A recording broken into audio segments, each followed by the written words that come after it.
midnight haze, chasing shadows in the darkest maze. Footsteps echo in the empty hall, mysteries waiting on our call.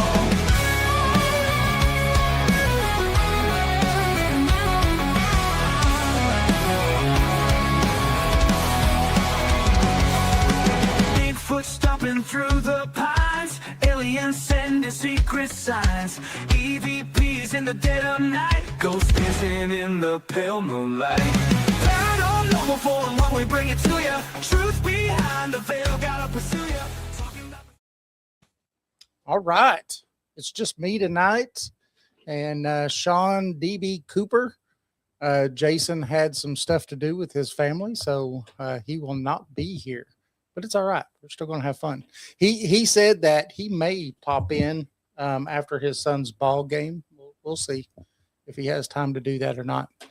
Now, tonight we're talking to Shawn. He's an experiencer, field investigator, has spent years exploring the mysteries of Bigfoot, paranormal activity, and UFOs, and high strangeness. Now, he shares his personal encounters with the unexplained and takes us into the deep investigations that have led him deep into remote forests, haunted locations, and areas from bizarre phenomena, from strange lights in the skies to cryptid encounters and paranormal experiences that defy conventional explanation. Shawn brings a unique perspective forged by years of firsthand research. Let's bring Shawn on. How you doing? Hey, how's everything going tonight? Oh, doing good, doing good. Can't wait for this conversation. Oh boy, we can run the gamut on some weird stuff. Hey, I like weird. You know, my whole life has been weird. So, what kind of got you into doing this? So, you know, it's that stereotypical everybody says it, you know, as a kid kind of a thing. And I can remember little things, but you know, always being told, you know, overactive imagination, everything, you know, whatever.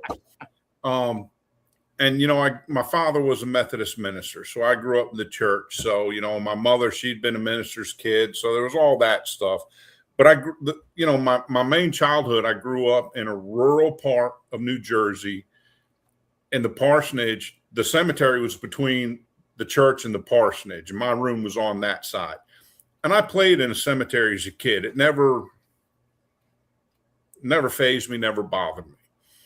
So anytime something would happen, I'd just be like, well, that was odd, whatever. Up until I had gotten out of the Marine Corps, this, like, everything really started kicking off in 2001, 2002. I got out of the Marine Corps in 99, went into law enforcement, and I lived in a house in Swanee, Georgia. And my first wife, half Hawaiian, had that long lineage of the family, you know, ancient, like she could track it, original settlers, you know, witches, all that. I just, whatever, right up until after we got divorced. Then weird stuff started happening. Like, I hadn't moved back into the master bedroom yet, because when we separated, before she moved out, I went into one of the guest rooms, and I can remember multiple times I'd be laying in bed and I would hear what sounded like glass breaking downstairs. So of course I'm like, all right, so I'm grabbing a pistol and I'm like, wait a minute, I can hear somebody on the stairs, and I'm thinking, oh Lord. And it was a split level house, and I would hear footsteps come up the stairs, come down this hallway, and the hallway is like 15 feet. It's not very long, but we had a nightlight in there, and there was 2 bedrooms on that side, and the master was on the opposite side. And I would see that light dim, you know, somebody's walking in front of it. And I'm thinking, and I knew she wasn't home at this point because I worked nights, so it was kind of getting evening time. So I'm getting ready to get up, but she's not back home yet. And I'm like, I'm just going to pop whoever this is that just broke into my house. The footsteps would go right past the house and into the hallway bathroom, but I would never see anybody walk by. So I'm like, okay, paranoia, you know, at the years later, I realized, I was dealing with a lot of undiagnosed PTSD from the military and stuff. So I chalk it up to that. And then she leaves, I get divorced, and everything comes unhinged. I mean, it would be simple things like I would come home from work because I got transferred to days. I drop my keys on the coffee table, run upstairs to change out a uniform because I got to go run errands. Come back down. I can't find my truck keys. Oh, I left them in my uniform pants. Not in my uniform pants. I searched everywhere, and I'd finally sit down and be like, come on, what the heck? What are my keys? And I would pick the same magazines up that I had shook out, and my keys would be sitting right there. So, whatever. Yeah. I finally reached out to her, and I was like, hey, did you or any of your family do anything? Because I'm grasping at straws. Mm-hmm. She was like, no. And I'd started dating a girl about 6-8 months later, and she woke up in the middle of the night and said she saw a face hanging over the bed. And I'm like, are you serious? And then I start hearing knocks on walls, just all your stereotypical stuff. So at first I'm just like, whatever, it's me. I'm going crazy. Well, I moved out of that house. I moved out to a place in Bethlehem. Nothing really happened. So it just kind of drops off the radar. Fast forward about 8-10 years, second divorce. It's off the chain. Stuff starts going nuts. And it was prior to the divorce, and it had gotten so bad. Like I would wake up in the middle of the night and, I'm in the bed. There's the bedroom doors to my left, and that goes to the living room. Master bath is to the right. And there's a closet directly in front of me. And there'd be times I would wake up in the middle of the night, and that closet would be so black, you couldn't see into it. I could see everywhere else in the house in the dark with the ambient light, could not see into it. And then other times there'd be like a shadow up in the corner of the ceiling, and then I would blink and it wouldn't be there. Now it's in this corner. And every now and then I'd see it shift over. And I just, like, there'd be times I'd wake up and it would feel like there's a person standing right next to me. Just that, from years of military and law enforcement, you're just like, oh man, there's somebody right there. And in that split second of waking up, I would see the shape of somebody, but then there's nothing there. So I'm like, man, I'm really losing it. And I finally had to reach out to a paranormal investigation group because she was experiencing things. Long story short is I ended up becoming an investigator on the team because some of the people had been doing this on that team had been doing it for 9 years. And that was the first time they got such excellent footage and undeniable EVPs out of that house. I'll back up. The straw that broke the camel's back for me was I was laying in bed one night, and I'm a big guy. I'm 6'1". At the time, I was probably about 220. I was still working out. Something grabbed me on the leg and yanked so hard, it moved me almost a foot down the bed. And that's when I just came unglued, reached out. They got EVPs that repeated them, and it took them several years to finally admit. Two of them were the EVPs were talking about like murder-suicide, like if something to do with that, and they thought it related to me because that relationship was getting toxic.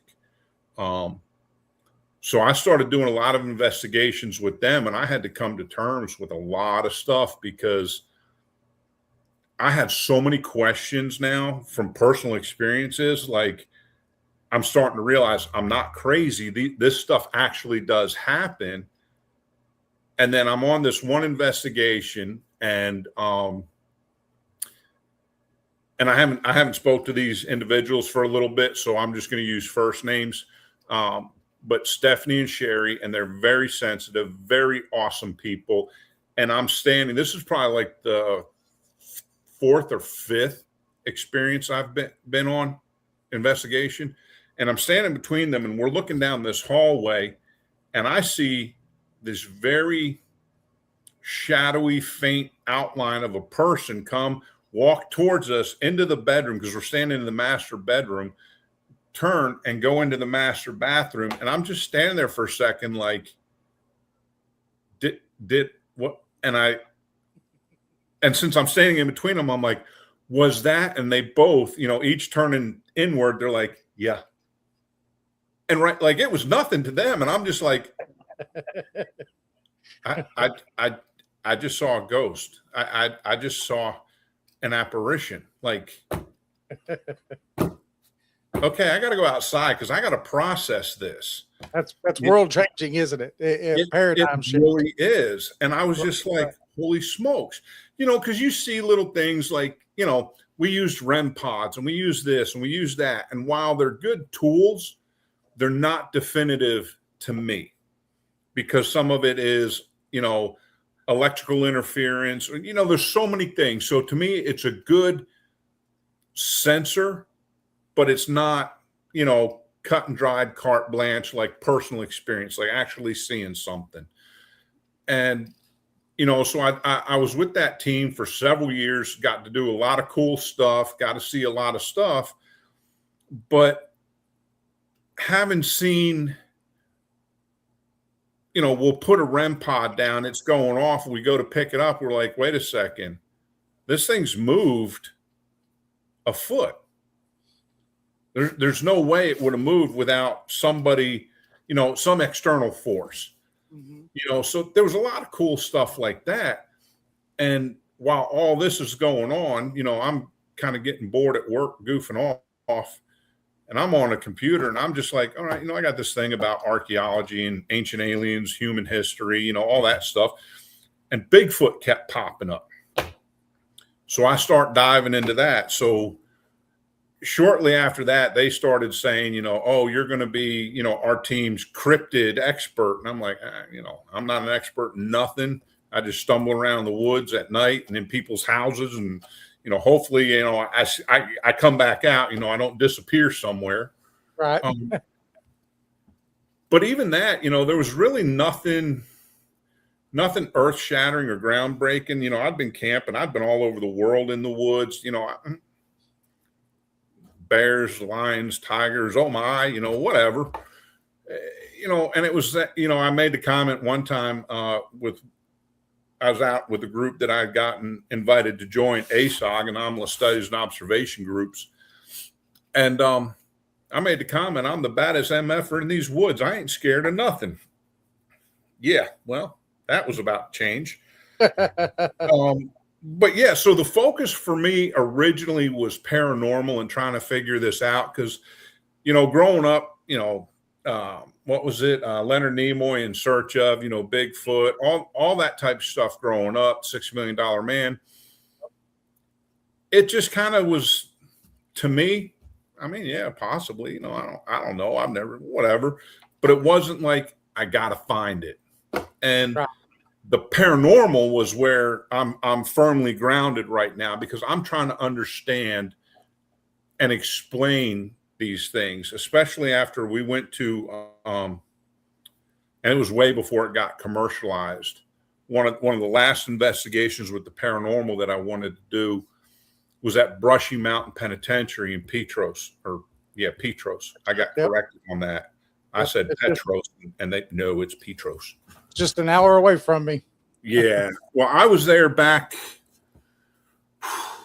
2016, 2017, somewhere around there. It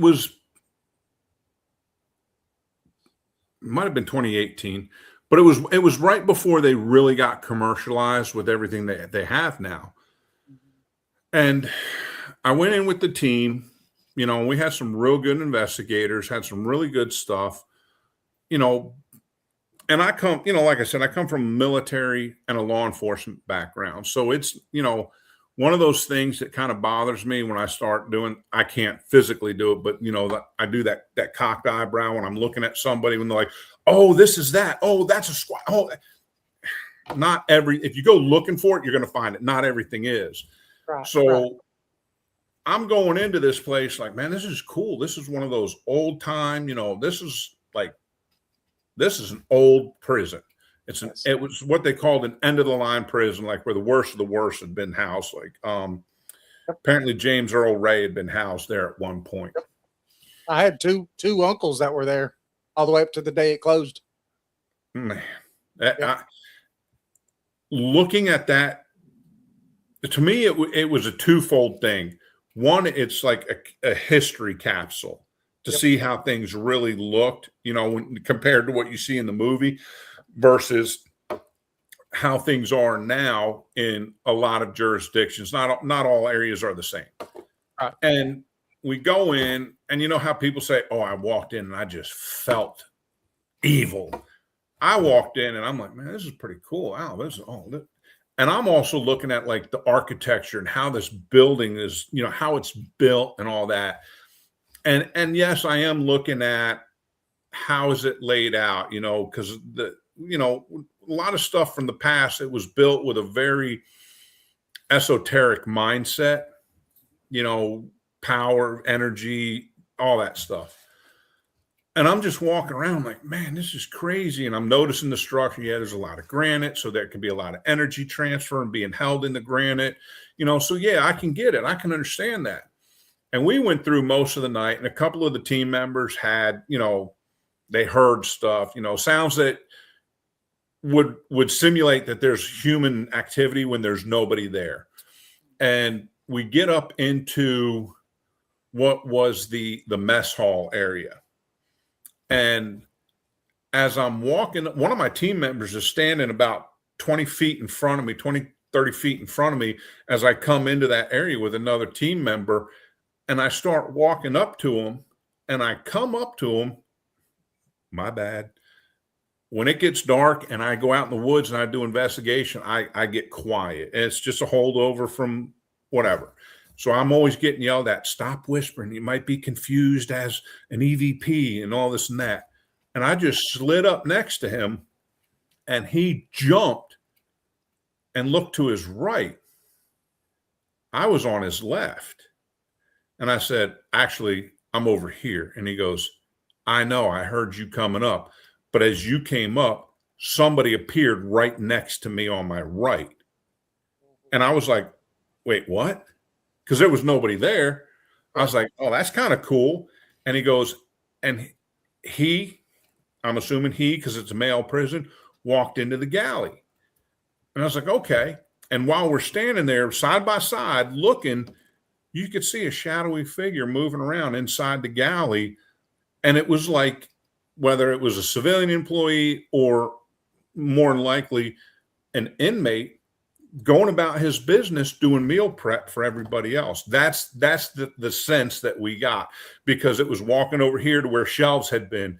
Then it's back over here to where the stoves area was. And it was just like, well, that's pretty crazy cool. That's awesome. Yeah.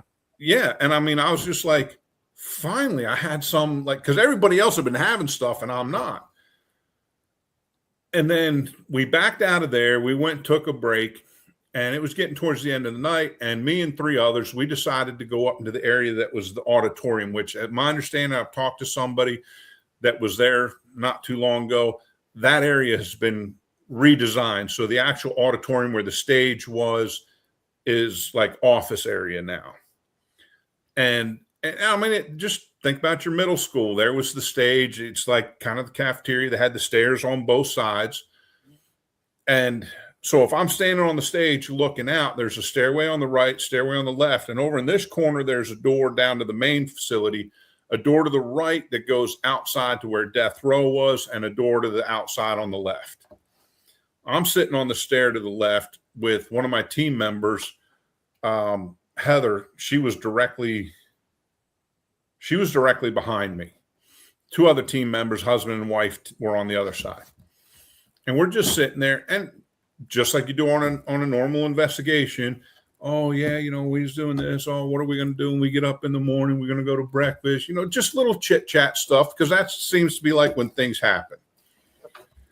And all of a sudden I'm just like, she noticed that I kind of, and I started having like, I'm struggling to breathe. Like it's not, I shouldn't say struggling, but like we were talking backstage, when you're having to do those deep breaths, when you got broken ribs, you're having to, I'm starting to have to do that. And it just felt like it just kept getting tighter and tighter. And it really did. It felt like somebody was putting a choke on me. And she said my face was changing, and they said there was very obvious signs of some physical distress. And she was like, all right, we're calling it, we're leaving. And I was like, all right, fine, whatever. Because, there's the military law enforcement mind. I got this, whatever. This ain't, yeah. From the time it took me to walk from that stairwell or from that 5 or 6 stairs to the stage to the door, 30 feet, 40 feet, everything shifted for me.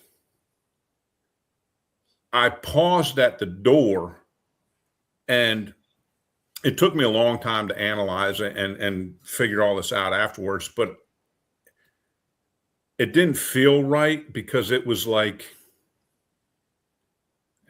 and I'll clean everything up as much as I can, but it was like, who the F are you?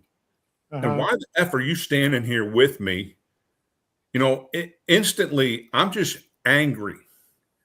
And Heather gets me by the hand. She's like, come on, Shawn, we got to go, and then I kind of snapped out and I'm like, yeah, we got to go. What the hell was that about? We didn't make it halfway down that stairwell, and it shifted back. And all I wanted to do, I was so angry. I looked at her with just absolute hate.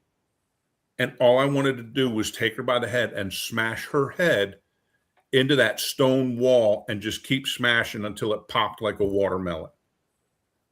Backstory is Heather, while I was going through my divorce, was like a sister to me. We sat in the dark. I went and talked. I went to her house and we just talked. Her husband was so cool. Like her kids call me Uncle Shawn.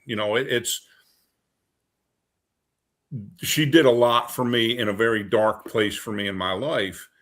And for me to feel like that about her, it just totally out of character.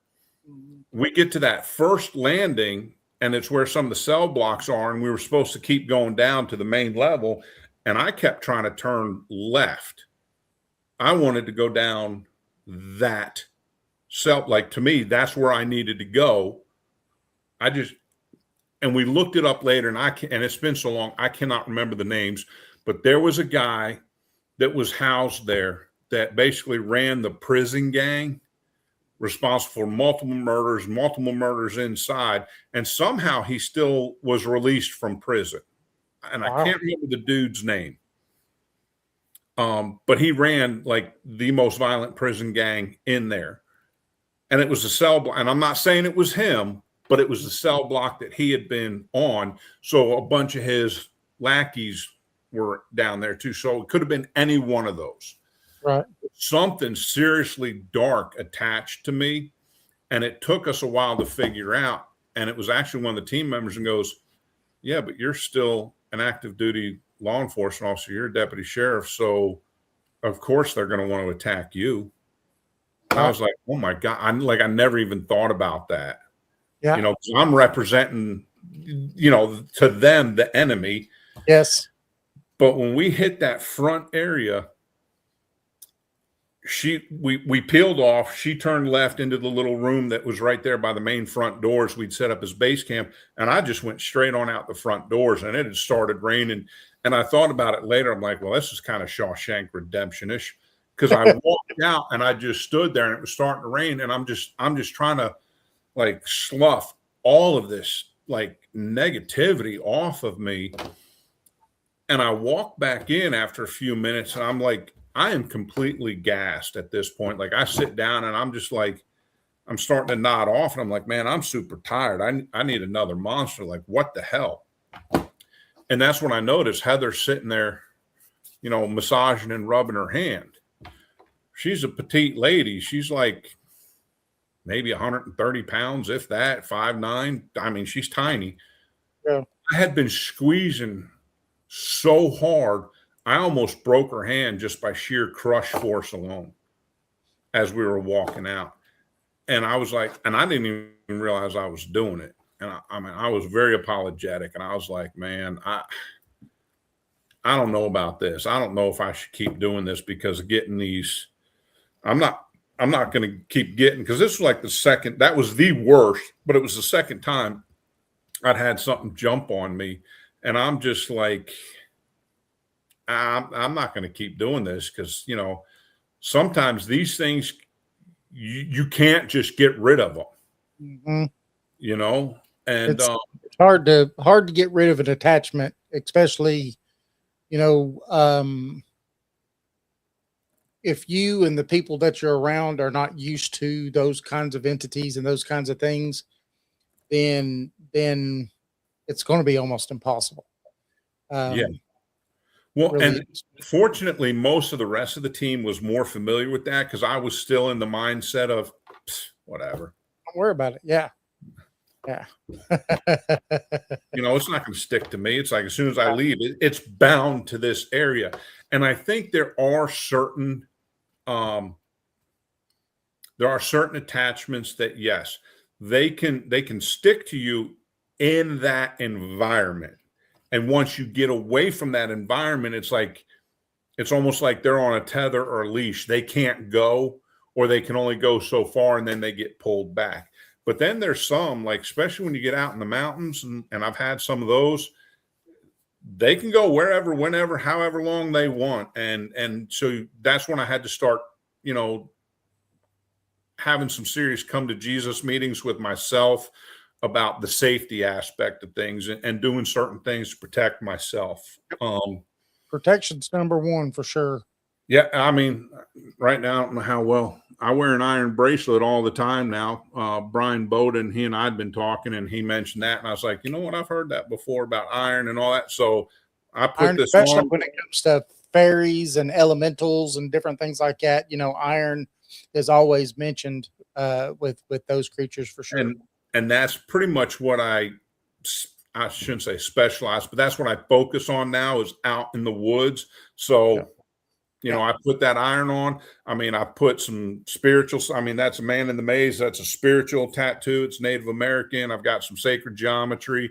I did another protective tattoo right up in there.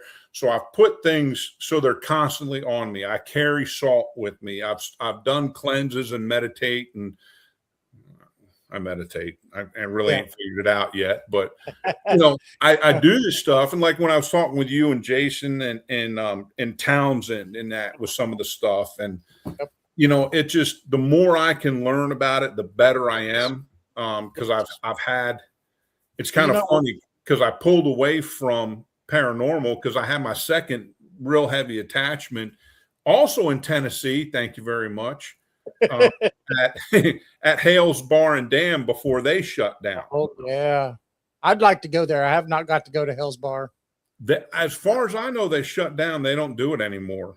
Yeah, I know it's got a new maybe new owners or something now. It's got new owners, but right now, as far as I know, it is. They're keeping it closed. Okay. But I think that they're planning on at some point opening it up as some kind of a venue. I don't know what, but I'm interested. Ears are perked for that one because that one's got a lot of history with the Cherokee and the Native American stuff and how things were done. Like they used to have to walk through the tunnel under the river to go to the school on the other side, and it's just down the road from Old South Pittsburgh Hospital. I've been there several times. Had a couple of really crazy, like genuine, like I could say, that's legit experiences there. But yeah, that's that. As far as like building, like a structure, like Old South Pittsburgh, Brushy Mountain, because with the group I was with, people would reach out to us, like I had reached out to them, and you learn a lot. There's a lot of psychology and sociology that goes in this too.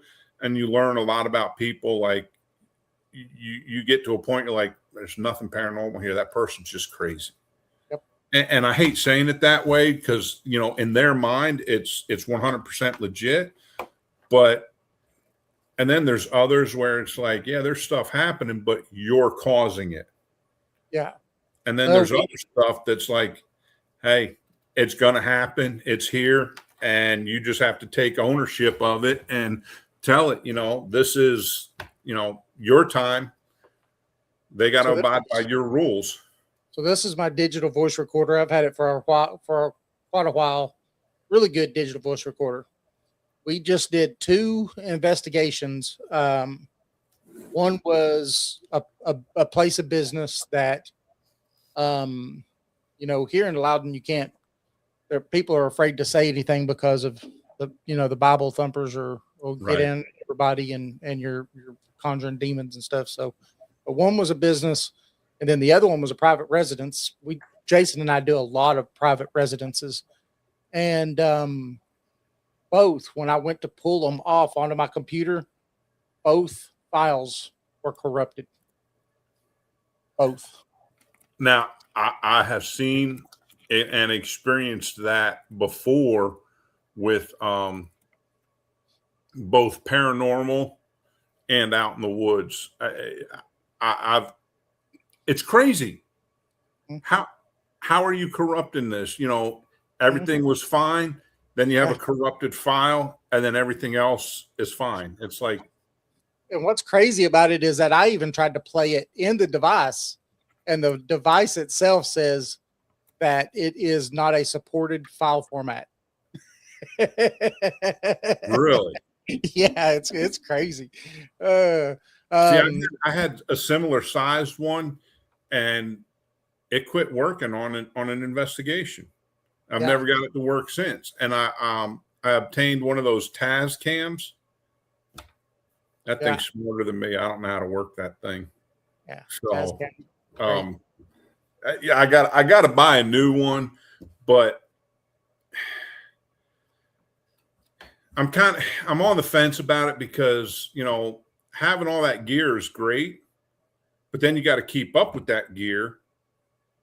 And then, like I said, because I do most of my stuff out in the woods. I don't even carry a phone when I go out.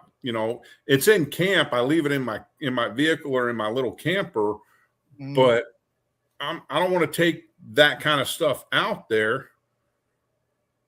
Thanks, Jason. I don't want to ruin it. You got to spend some money on this stuff. And, it's kind of a bummer. Like the last investigation I did, like I'll do those fun tourist type ones now. I'm with another group, White Wolf Paranormal Investigations. Great folks on that team. And I'm Erin wanted me on the board of directors, so, she could organize it. Structure it the way she wants. And we went up to Octagon Hall. And I'm pumped for this because I'm like, man, I've heard about it. I've heard there's a lot of cool stuff. I've heard about it too. Nothing. That's the worst thing about paranormal investigating is like you go somewhere, you've got all this hype built up because of it. All these people say all these different things, and then you get there and nothing. It's just a nothing burger all night long. But you always got to take it with like a pinch of salt, because I've been on investigations where one team member has something happen. I walk in the room or vice versa. So it's just like reviewing the footage, had cameras and had this and had that. And I saw absolutely nothing. I experienced absolutely nothing. I had my hopes up so high because at one point I'm sitting in base camp and I'm just glued to the monitor, watching the cameras. And as I was looking one way, I saw a pinprick of light and right across the screen. And I'm like, oh, and I'm just digging on it. One of the team members goes down the basement. And I'm like, look, there it goes again. I'm just, oh, wow. And then somebody's like, well, the cops are sitting in the parking lot of the convenience store across the street, and they'll pull in, flip a turn, and then they'll go after somebody. Then they'll come back. And I'm like, they're across the street in a parking lot. It's here. That's in the basement. No way. Team member's looking around. He goes, I think I just saw it. And I'm like, holy crap, really? goes out and he goes, yeah, there's a crack in the front stairs, and if they're in just the right position, when they make that turn, their headlights hit that little crack. And and I was like, no. I argued that for like 15 minutes, and then it was like, yeah, that's what it is. Because I was so excited. I was like, finally. No, it was the lights on the police cars turning around. Well, on that one that was at a person's residence where this right here was erased. What's funny is that on the video, we do have a video of it, and we're setting up the spirit portal. We're getting it set up. Then Jason steps back, and then I'm sitting there. I think I had my phone in my hand, but you see this, it's probably about 1.5 inches, 2 inches long, probably no wider than the width of my pinky finger here. And it comes like almost out of me, and it does this twist thing, and it goes down and then into the spirit box and into the spirit portal. And it's like, oh, we got to replay that. That's funny. That's awesome. And I'm like, man, look at this. Yeah. It's crazy how it happens. And then it's like, because of all of that stuff, prior to the Octagon Hall one, I said, I'm just going to stick with like Bigfoot and then going out in the woods. I'm not going to deal with these ghosts and all this stuff. Now, like I said, I grew up in a rural part of New Jersey, very rural. There was a place we would go to vacation when I was real little, and it was way out in northwestern New Jersey, and it was in some mountainous area where the Appalachian Trail actually cut through. So where I'm at, it's close enough to Appalachia. My mother was from West Virginia, so I grew up with like the Jersey Devil and Revolutionary War ghost stuff, so I'm like, whatever. She never really talked about Appalachia per se. My grandmother really never spoke about, the old timey, and they were from rural parts of West Virginia. So I'm thinking, I'm going to go deal with flesh and blood. Yeah. Because at the time it's like, I don't know what Bigfoot is. I was in the Gigantopithecus relic hominid. I wasn't into the realm of where Native Americans and First Nation people, that's the forest people. They're an actual people. Traded with them. Yeah. I mean, so I was still in that. I don't know how to say it without it coming off bad, but it's kind of the typical arrogant, it's a relic hominid ape population, because that's what it is.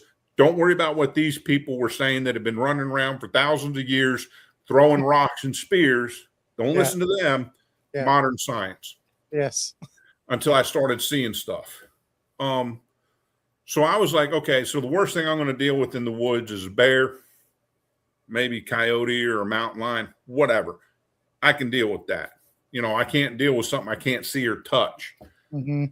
And so a buddy of mine, he'd come to me one day at work, and he was like, oh, hey, man, you like Bigfoot, you know, all this and that. And I'm like,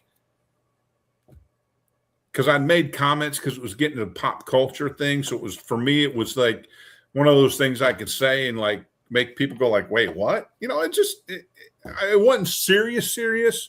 Yeah. And I was like, dude, don't be messing with me today. I'm not in the mood for it, because this is at law enforcement, hey man, mess with me, but not today. I'm not in the mood for it today. And he's like, no, I'm serious. I said, all right, fine. So we go out camping. That was in 2012 was the first time we actually went out. And we were in a place in the North Georgia mountains. I'm going to say between Ella and Helen area. So I kind of. Right. Well, there's three of us. All three of us are military veterans. 2 are combat veterans. I didn't see combat. I went overseas, but I didn't get into real stuff. They're both Iraq veterans. And first night, and we're camped on top of a mountain. And the first night we're there, It's off a Forest Service road, and then there's this another one, and it turned into a goat trail. And the first night we're there, we're making calls. You know, I had just totally binge watched all the Finding Bigfoot to catch up to speed to what they were talking about. Nothing. Walking around, you know, whatever.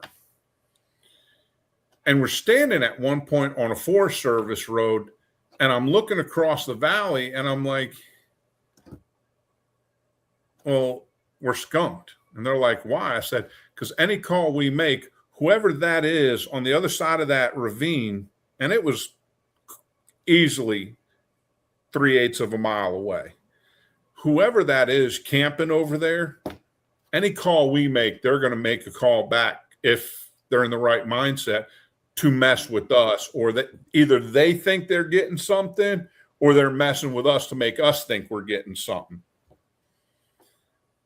Come to find out, there's no campsite, there's no forest road, there's nothing. So I had seen orange lights on the other side of this ravine and didn't realize it for like, I think it was a couple of years before I really figured it out, you know, because we went up and investigated in that area for a while. And I kept saying, I want to get to that campsite because there's nothing back there. Well, we could never find the road to get over there. And come to find out, we finally got some really good maps. There's no road. There's no campsite unless it was somebody that hiked way over there, but we were on the nearest road to that. And it was like, well, that's crazy. Well, so the second night we get out at about midnight doing the same thing. And we've done some calls. We are just getting ready to go out. There's looking back. There's a fog that starts rolling in. I didn't understand the significance of the fog rolling in at the time. This fog rolls in, and just as it starts coming through our camp, we hear this sound. And the only way to describe it is if you cut down a living pine tree, so it's full of sap, that's 18 inches in diameter at least. You take a 6 to 8 foot section, get up on a 10-foot platform, hold it over your head, and drop it on the ground that has had rain. So it's not that dry, hard pack, but it's got a little softness, and you just get that thump. No bounce, no boom, boom, boom. Just this incredibly heavy thump. Well, we've been standing in a triangle practically face to face, and we're talking. I call it sub-vocalizing because we're talking so quietly so that if you're a couple feet away, you can't hear what we're talking about. You know, operational security. That happened. The three of them, nobody said nothing. We just all three spun 180 degrees, hit the ground, and scattered. That's when I noticed the sounds of the forest. And my hearing shot anyway, but the sounds of the forest stopped. No crickets, no tree frogs, no nothing. Only thing you could hear was the campfire. This went on, and I had a recorder going at the time.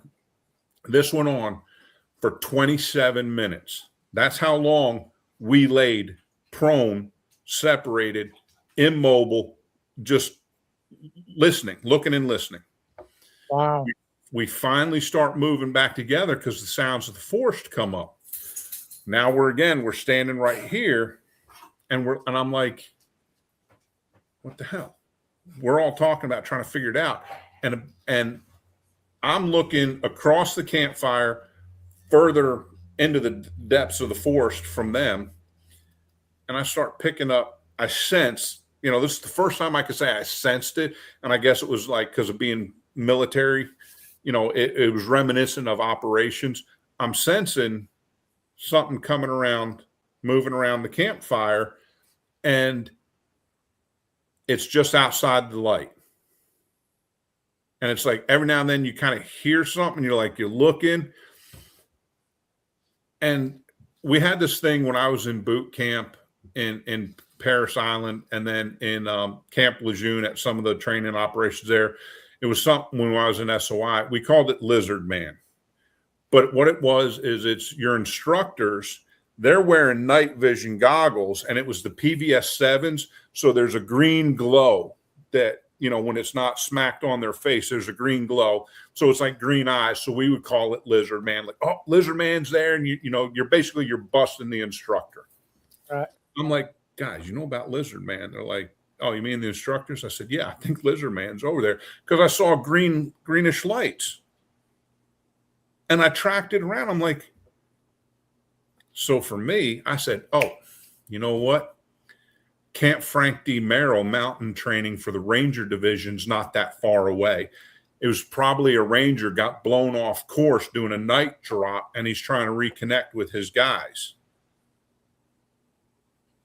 No helos, no C-130s. There had been absolutely no air traffic. It's kind of hard to jump out of an airplane with no airplane. Yeah. Yeah. Unless you can fly like Superman, I guess. Right. And then, so it hits a trail that's at about our 2 or 3 o'clock that runs in a diagonal. Whatever got to that trail took off running away from us so loud, I could hear it 50 yards away. Wow. It took me, I'm telling you, trees down, just. Well, no, you heard a little rustle, and it's a fairly heavily traveled trail. It's a very popular hiking trail. And it took off, and you could hear that thump, thump, thump, thump of somebody running. But that somebody was way bigger than any of us. You know, and at the time, like I said, you know, I was still in really good shape. I probably was 220, pretty well. I was still pretty athletic. There's no way I would have been that loud running. It was the heavy footfalls. And David, I'm not lying when I say it took me 8 years, at least 8 years, to start saying, okay, it wasn't a Ranger. I can't explain what that was. You know, and a couple people like, oh, it was probably a Bigfoot. And I'm like, whatever. And I'd started getting real heavy into it. And I was at Expedition Bigfoot Museum several years after it. And there had been, in that exact same time frame, there had been 4 sightings, all within about a 3-mile radius of where we had been, within about a 3-month period. Yeah, see, that's nothing for them. 3 miles. Yeah.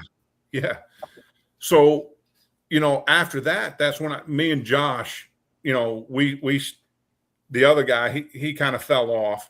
But we've been doing it since 2012 together, several times a year. And, you know, to get back to the paranormal side of things with the woo-woo, we had decided to start naming our campsites, you know, operational security.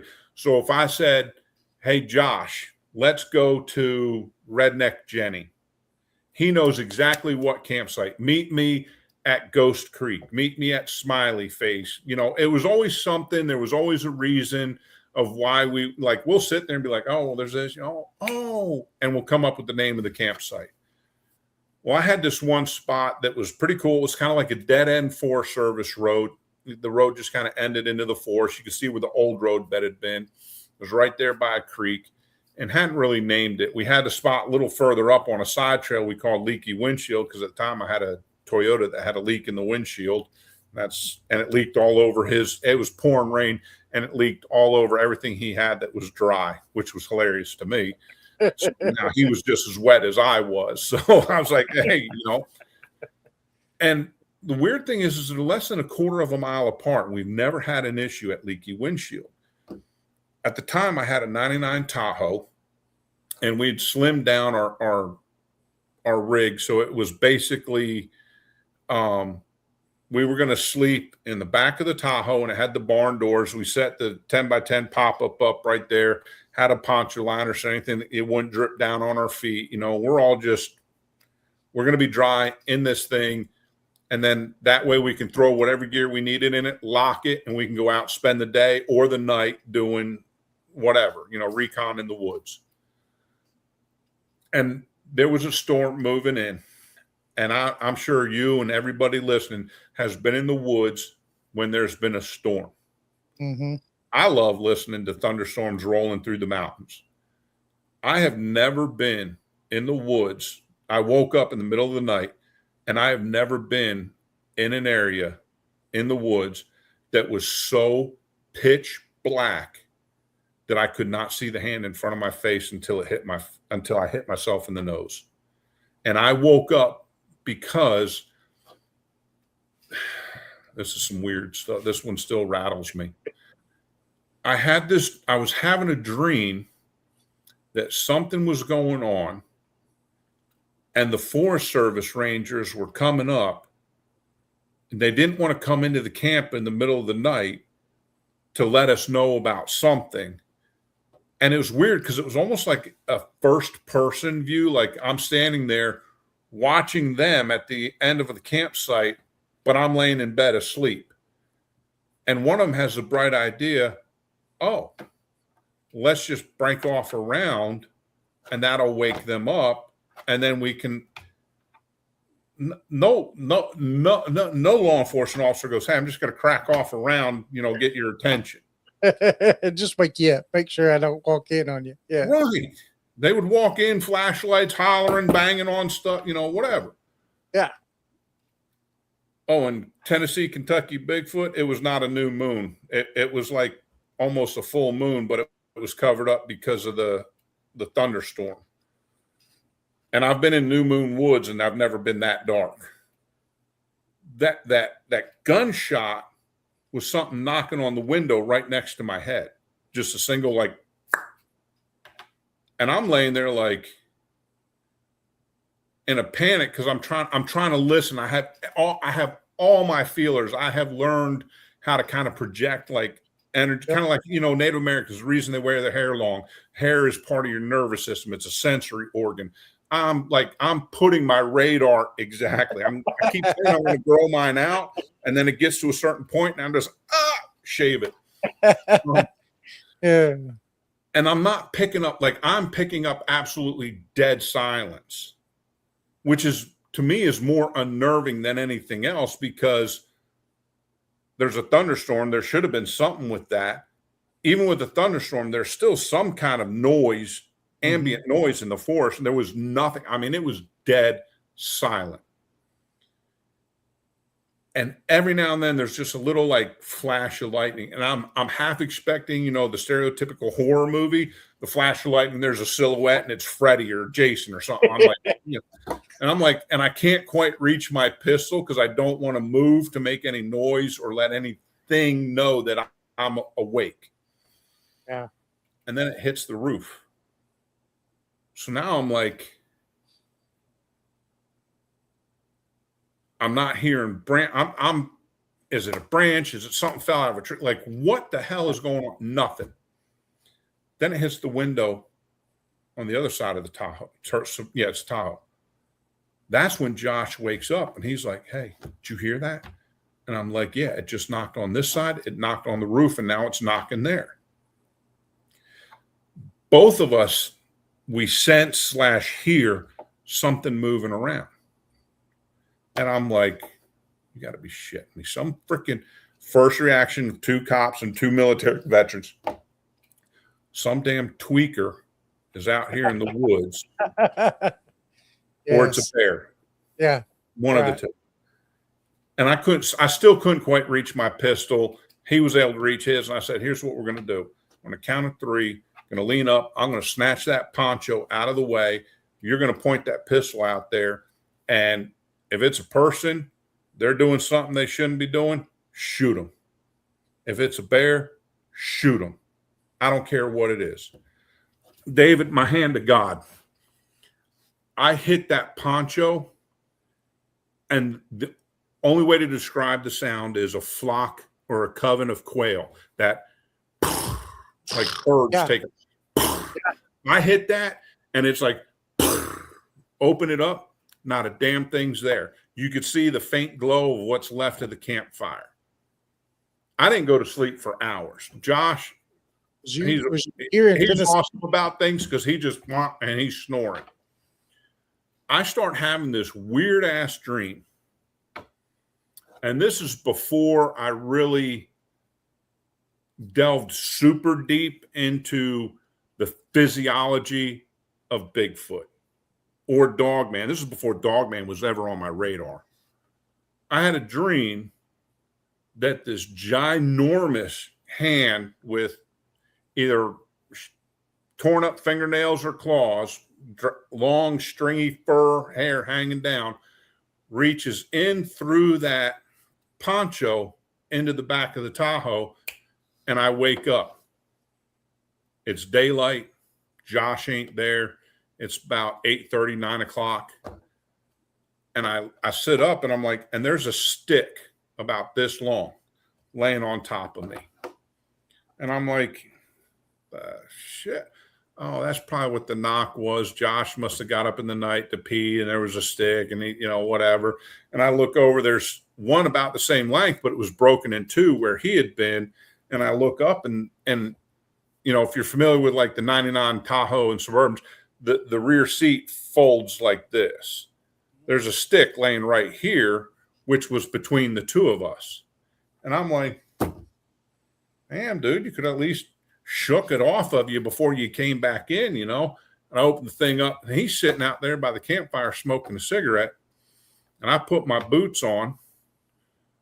I stretch and I get out, and I'm like, how'd you sleep last night after that? And he's just like sitting there smoking. He goes,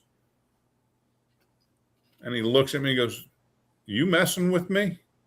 I mean, I could tell at this point he's rattled about something, and Josh doesn't get rattled like that. Like he'll be like, oh, like excitable, but not like I can't, I have no words for this. And I was like, what do you mean? He goes, I rolled over and I heard a stick break. No, they were just straight, about 12 inches long, thinner than a pencil, 3 of them. And thanks for the question there, Tennessee, Kentucky. I'm like, no, why? And he goes, I rolled over, I heard a stick break, and I looked down, and there's a stick laying on me. And he goes, and there was one on the seat between us, and there was one on top of you.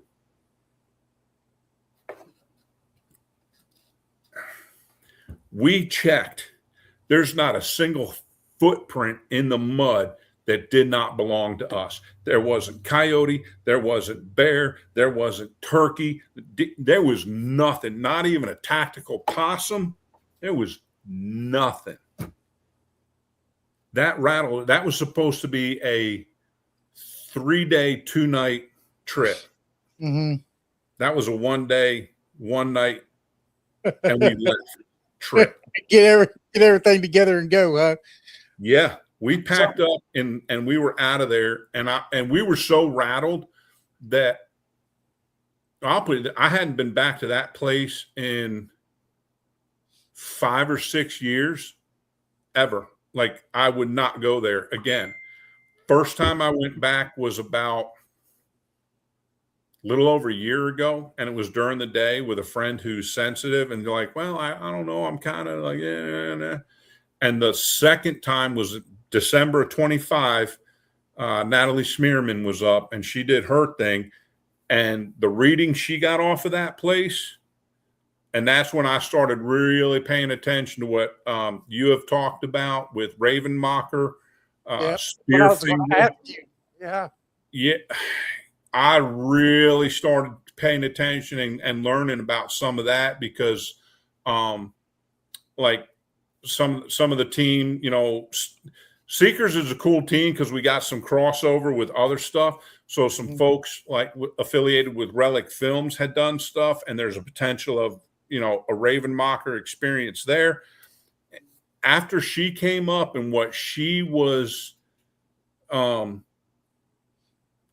reading and feeling and getting was there's something ancient evil back up in, and there's a Native American spiritual presence that basically keeps it in check, even though it can kind of bleed out a little bit. They keep it from getting too far out. And I had talked with me and Josh were up in that area, and we had talked with there was a local guy coming down, and I'd pulled into a driveway. He was in a 4-wheeler, and we were in my Jeep, and I just kind of pulled up. I was just going to let him go by, and he pulls up and he's like, "Hey, what are you doing?" Because I guess he thought we were trying to go up in there. It's a vacation home that he kept an eye on. And I was like, "Man, I was just letting you go by." And he was like, "Oh, okay. Oh, you always come up here hunting, all that kind of talk." And I was like, "Oh yeah, blah blah." And I was like, "Man, let me ask you something. You got some weird stuff that happens back up there in that holler at the very end?" And he's like, "What are you talking about?"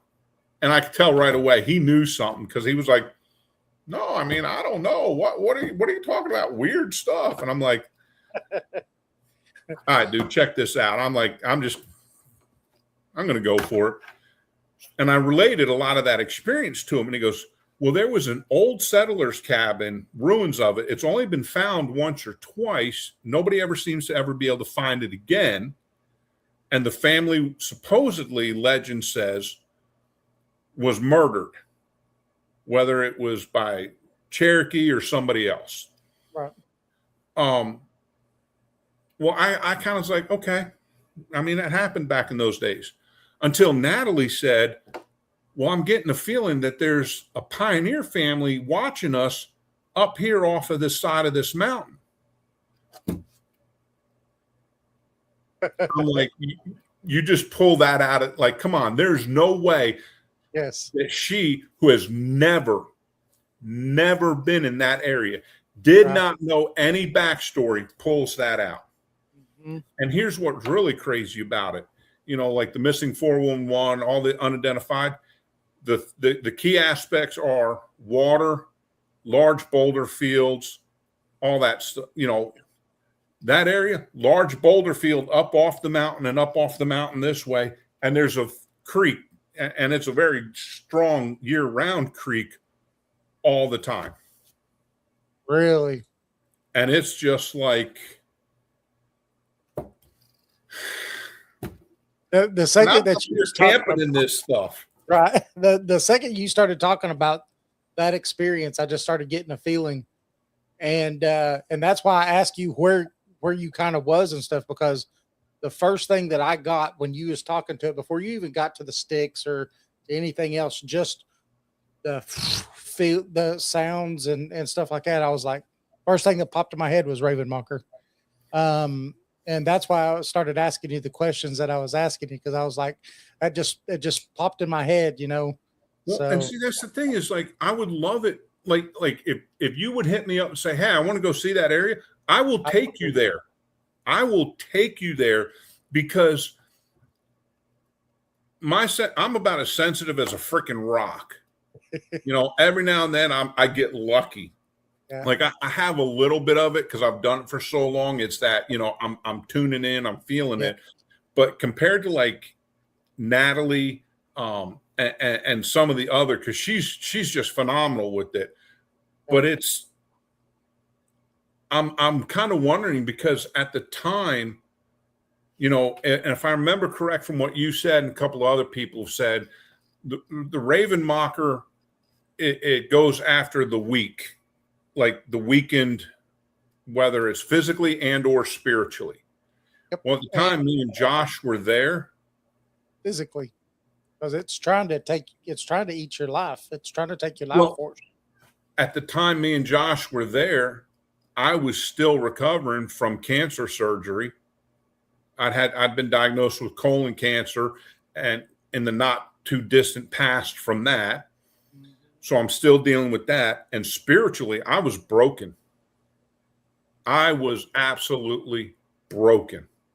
That's their prime prey. So I had two things going against me. Probably helped you that your buddy was there that night. Well, that's kind of what I was thinking, because, if I can only think that maybe he'd have woke up, like say I woke up and I had to pee before any of that stuff happened, or maybe it was hoping maybe I would come out and investigate, because the only thing that I had strong mentally was, anything comes up, I'm going to kill it. Yep. I'm going to handle it. So maybe it was trying to do that to lure me out. Yep. And then he's going to wake up in the morning and I'm complete. One and only thing that can really kill the raven mocker is seeing it in its true form and knowing what it is. It's going to die within 7 days.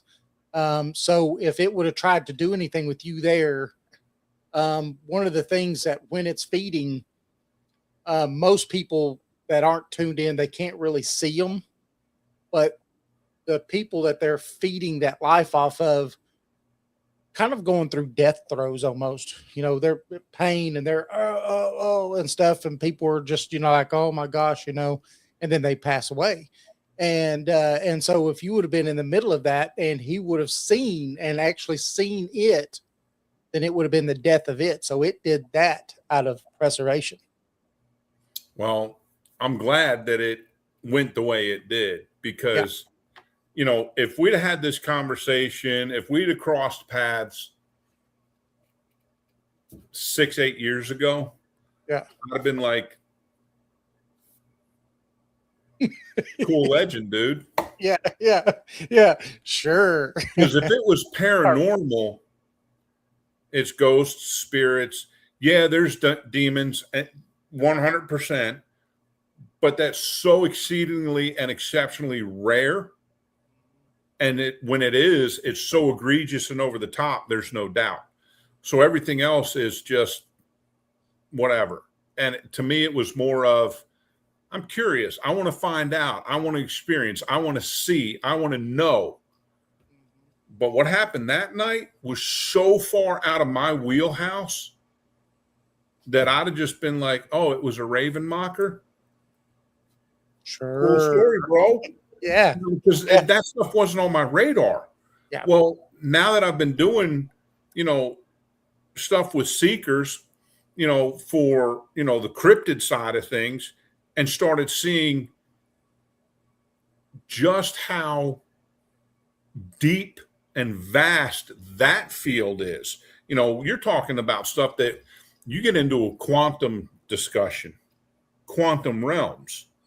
You're talking multiverse and parallel universes, vibrations, frequencies, and then because of all that, that's when I got invited to ASOG, which goes even deeper down that rabbit hole. Mm-hmm. So when I was up in Gatlinburg last weekend for the Smoky Mountain Bigfoot Festival or Bigfoot Conference. Yeah. I went up there to, went and hung out with, Natalie and Greg and Jamie from Relic Films, Jim Powell, great folks. Yep. Well, Jim put it together. So we went, Jamie put together Friday night. So we went out and did a little squashing, but we went up on Newfound Gap Road because there's so many reports of anomalous stuff, lights, whatever. Weather didn't cooperate with us very much. So it was very difficult for any sky watching because of the cloud cover. But she'd found this one spot and we kind of hiked down this little trail to a little field. We had some pretty crazy anomalous stuff happen. Like Greg and I both saw, little orbs, little flat like fairy lights, little things like that. And just kind of started getting this feeling we were being watched. And to me, it's like one of the worst situations to be in. There's high ground, a flat spot where we were, and then it drops off. So it's like you only have two ways to go. Something has the high ground, and we're not going down the hill because it was steep, and it was like midnight. And I started feeling like there's something up there watching us. And when I would look up, and side note, I had forgot my thermal, my nods, my head. I had forgotten everything. I had left all my gear. It was still sitting right there when I got home. So I'm having to rely on ambient light and all that. And I just kept getting this feeling that there was something that was up the corner watching us. Greg said he was getting that feeling too. And then I started getting a real uneasy feel. And I've been in the woods and had uneasy feelings on military operations. Mm-hmm. Something would break loose. I've been out doing law enforcement stuff, having an uneasy feeling, something happens. So it's kind of when I get that uneasy feeling, after 30 plus years of that background, or about 30 years of that background, you trust what you feel. I trust that uneasy feeling that we might need to start pulling back, not turn and run, but just, okay, thanks for nothing. We're leaving, something. And about that time, I'm kind of looking, and there's like a darker, blacker spot, and then a tree's pushed over. And I'm sure everybody has been in the woods, and I'm the biggest proponent of this. Trees fall in the woods all the time, naturally. Branches fall out of the trees. I can hear them when I have ice storms. I can hear them exploding.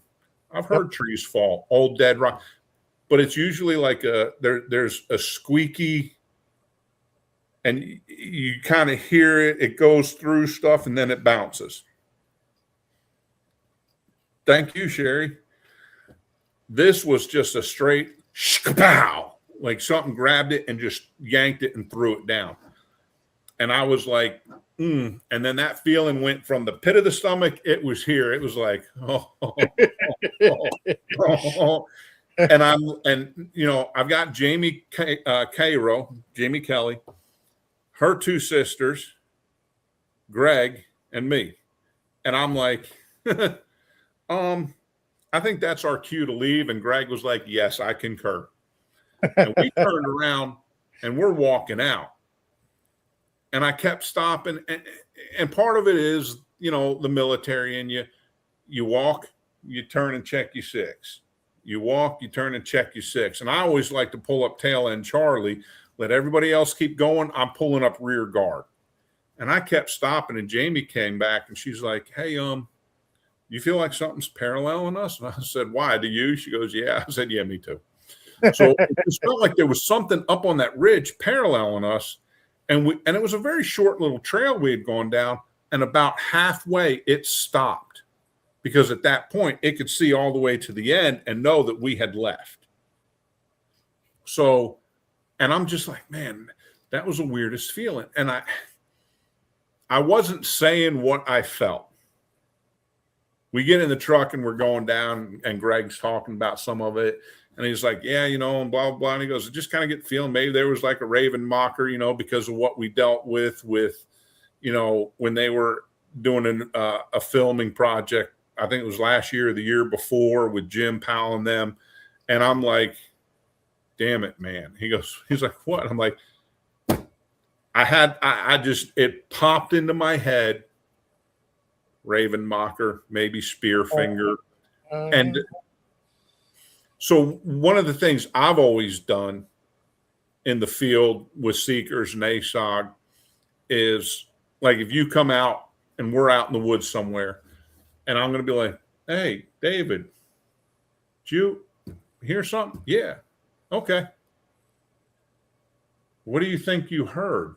I know what I think I heard, but I don't want to be the one to say it, because in my mind, if I say it, it might implant it in. Exactly. I am corrupting, or it's the power of suggestion to the other person. And I've told the team members that, like, if I say, what do you think you heard? You got to listen to the way I say it, because 90% of the time I've already formed my opinion. I'm just looking for a corroboration, verification, and I'm trying to not subliminal message you because of how that works. Jason and I do that when we're on a paranormal investigation and things happen, and we're like, did you hear that? What did you hear?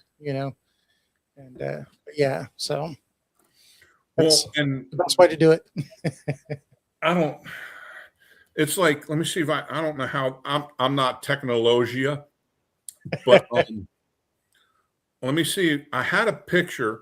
Josh and I went to this other place. And so, just for reference, Ghost Creek is a spot that's, as the crow flies, less than 10 miles from my place. Oh, wow. But because, how living in the mountains, There's no direct route. And plus, with where it's back in, it takes about 45 minutes to get there. And it's actually got a couple of really cool campsites back in that area along that Forest Service road before you get to that one. And we camped January of last year of 25 at a campsite that's right there. We call that one Old Man Creek because one time we were going by for like 6 months. There was a homeless guy that he was just living there with his dog. He would work. He would leave during the day, go to do work, come home. You know, so there were times we'd park a spare vehicle and be like, hey, man, if you don't mind. He's like, yeah, I got you. You know, really cool dude. So we're at this spot camped. And so the creek's about 20 yards to our right as we're looking back towards the Forest Service road. During the night, it got down to 9 degrees. So the ground is frozen solid. It was so cold. I was like, I don't care. We just built the big old fire. We thawed out the ground about 3 feet around it just to stay warm, you know, and we enjoy that stuff. We're weird like that. Even the leaf litter was frozen. So when you walk on it, you would get the glassy crunch. Mm-hmm. But we're sitting there and we're kind of like noticing it's really quiet except for the fire. And we kept hearing movement. It would be to my 2 o'clock or to his 5 o'clock because of the position he was sitting in. And we kept hearing something moving. And I'm like, the hell is going to be out? It's so cold. Nothing is going to be out scavenging around at 0 dark 30. Right.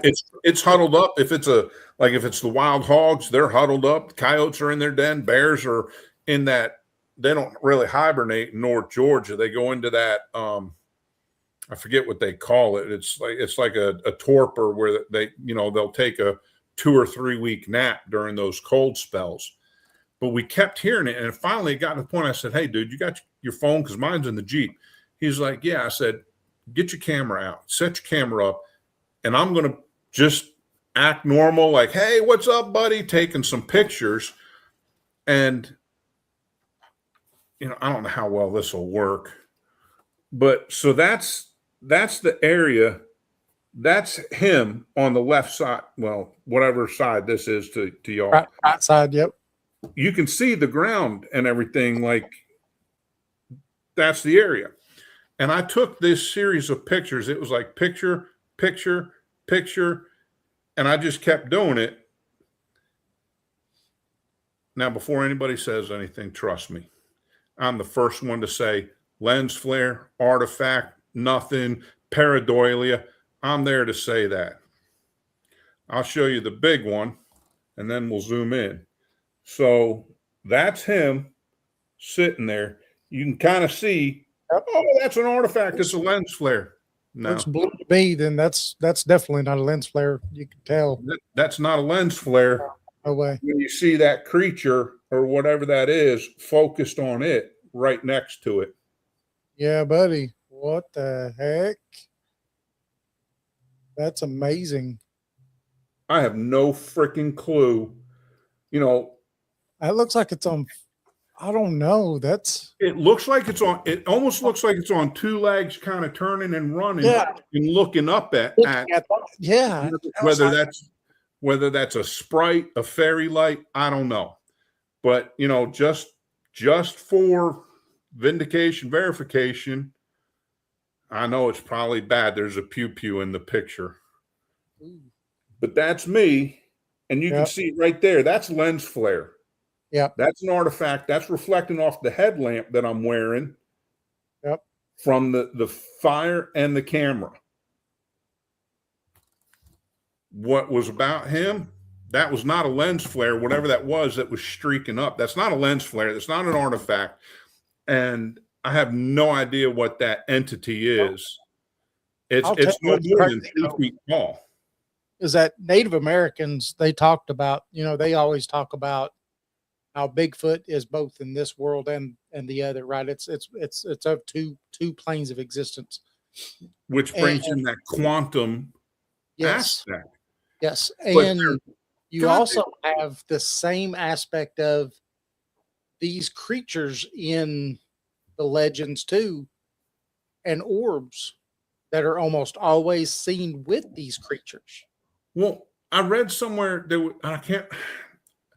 After me and Jamie's weird experience at last July at a place with seekers, my memory is she and I talked about. Oh yes, Tennessee, Kentucky, Bigfoot.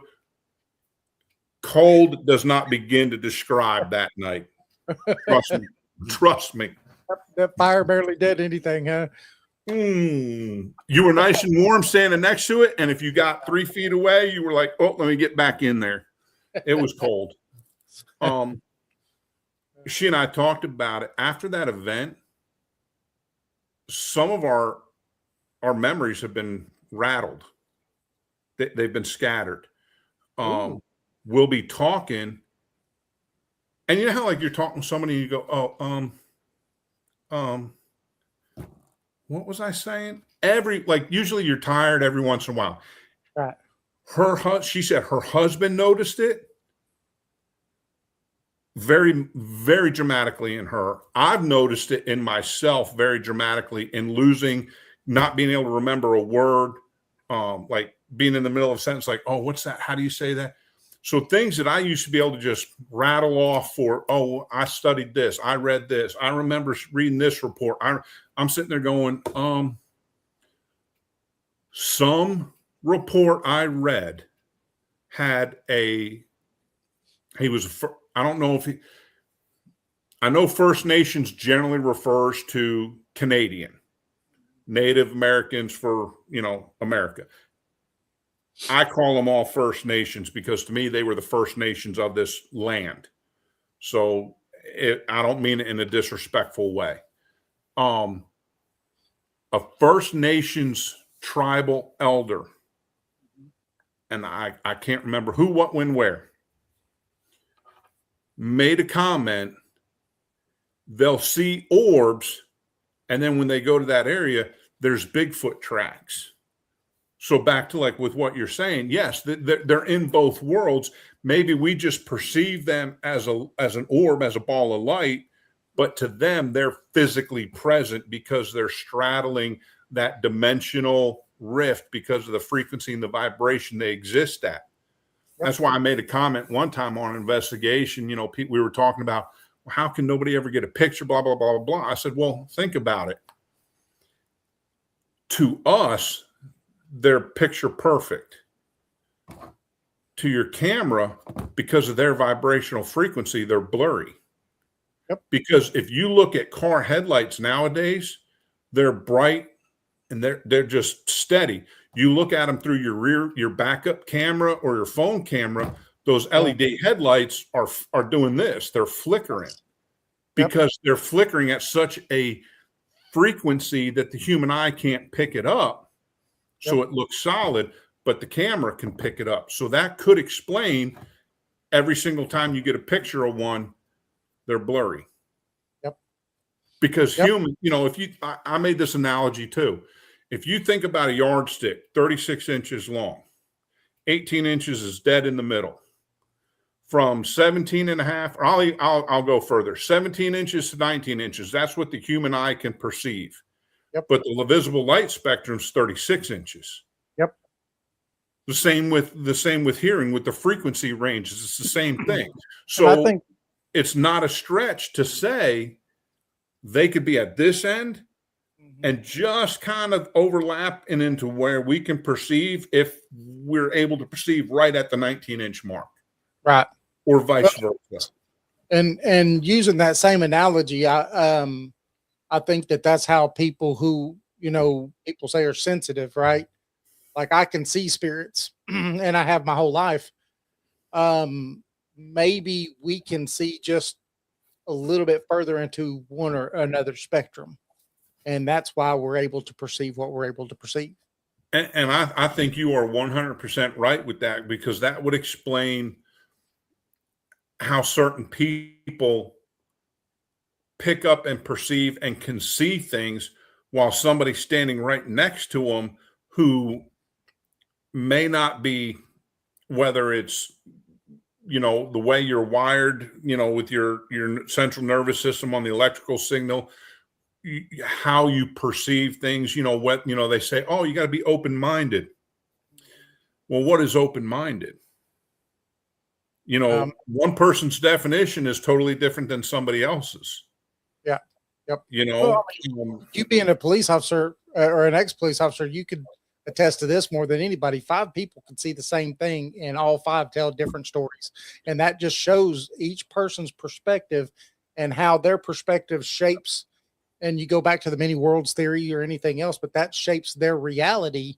And therefore you could have 5 people witness the same thing and get 5 different stories on that thing. You're exactly right. And I used to explain that to people because I would have, rookies coming in and that guy's lying. He's so full of crap. Hey, man, go stand on a street corner with 5 people from 5 different walks of life. Mm-hmm. Watch the exact same auto accident, the exact same event, and you're going to have 5 different stories, 5 different perspectives, because how you were raised versus how I was raised versus how another friend of mine was raised from 3 different geographical, socioeconomic backgrounds, we're going to have a different perspective on right and wrong, within reason. I mean, there's certain things that are just quintessential across the board, but there's varying degrees of stuff like, well, this is okay to do because of this, whereas I would be like, that's never okay. Right. So when you take that into account, like you were saying, I could stand right next to you and you could be like, oh man, there's a Bigfoot. And I'm going to say, and I've had this happen. There's a couple team members that are like, are you freaking serious? You're standing right there. And I'm like, look, I saw something anomalous doing the quintessential. Yeah. Tree lean, but I saw like this much of something and I'm looking at it through night vision, folding it up. Now when my night vision shot without my nods, and I'm like, I'm seeing something move. Mm-hmm. It's doing the stereotypical tree lean. I didn't see a conical head. I didn't see a shoulder. I didn't see any facial features. I can't say what I saw. I saw something anomalous behaving in a certain manner. Right. And one time that happened, Greg was with me and I said, hey man, you got the colored night vision, because all I had was, my night vision. And he's looking at it and he goes, oh yeah, there's something there. And I'm still looking at it through nods. And he goes, well, let's turn on the IR. Because on the device he had a really bright IR spotlight, whereas on PVS 14s, which is what I have, it's like a little pen light flashlight. So it lights up a little bit, but nothing for long range. He lit that up. He lit that tree line up, and there was just the hint of and it was gone. Mm-hmm. Well, when we radioed to the other team that was out in the general vicinity, they came in. And at this point, they came in with white lights because we're going to look for physical evidence, hair on a tree, footprints, whatever. Well, it's a pine forest. There's pine needles everywhere. So, for me, tactically, silent. I can move quietly. No crunch or nothing like that. Yeah. And I direct the one guy on the team. He's like 6'4", real skinny, but he's tall. I'm like, you got to go back. It's that tree behind. I pull out a laser pointer. I'm like, it's that tree. And he's like, I can't get behind it. I said, you need to be behind that tree. He goes, I can't get behind the tree. And what had been throwing me off is what I'm looking at. It's about 4 foot tall. So I'm like, it's probably a bear. There was a 4 foot drop immediately behind that tree. Yeah. So when I said, holy crap, really? He got down in that. He was about that tall, from my perspective, from where I was, from behind that tree. What I saw was, well, it's outside of the realm of the picture here. Right. It was double his height that you could see of him, but it's behind this tree, and this ditch that was there ran way up and away. So I mean, it could have scuttled down and spider crawled and been gone, and there's Gone. or it could have just blinked out. But I still can't say that's what it was, because even what I saw in the LBL leaning out from the tree with 3 other people, or 5 other people, 3 or 4 which saw it, it was still so ambiguous to me, and they don't understand. I need that quintessential, like, I'm looking at you and you're David Regan. I can tell it's you. I need that. I can't say that anomalous, stereotypical behavior attributed to this entity is, that's what I saw. Right. And it's like, we went to Chickamauga battlefield. Jason and I did a couple years ago, and we were there, and I started getting sick. Felt like 100 pounds was just sitting on my shoulders, and just I could feel the weight of the place, and started getting sick. I mean, like wanting to throw up sick, and so we're going along, and go around this curve, and just, I don't know, 20, 25 yards off the road there, or off this little path where you drive. There was a guy standing there in a uniform, and he takes his hat off. As soon as I see him, he takes his hat off and he starts doing this right here. And he was in a Confederate uniform. And I'm like, hey, look at the guy over there. And everybody's like, who? Oh, And yeah. Never mind. He's standing right there. But I get those things all the time. And the problem is that they look like I'm looking at you, like there's no faded or nothing. They look like just real people. And so I'm like, oh, look at that guy, and of course he's not there. I took my wife there just, I don't know, about a year ago, because she'd never got to go. And we was going along a different area, and I actually felt like something either stabbed me or shot me right through the chest. I had got this pain, and I mean, it was terrible pain.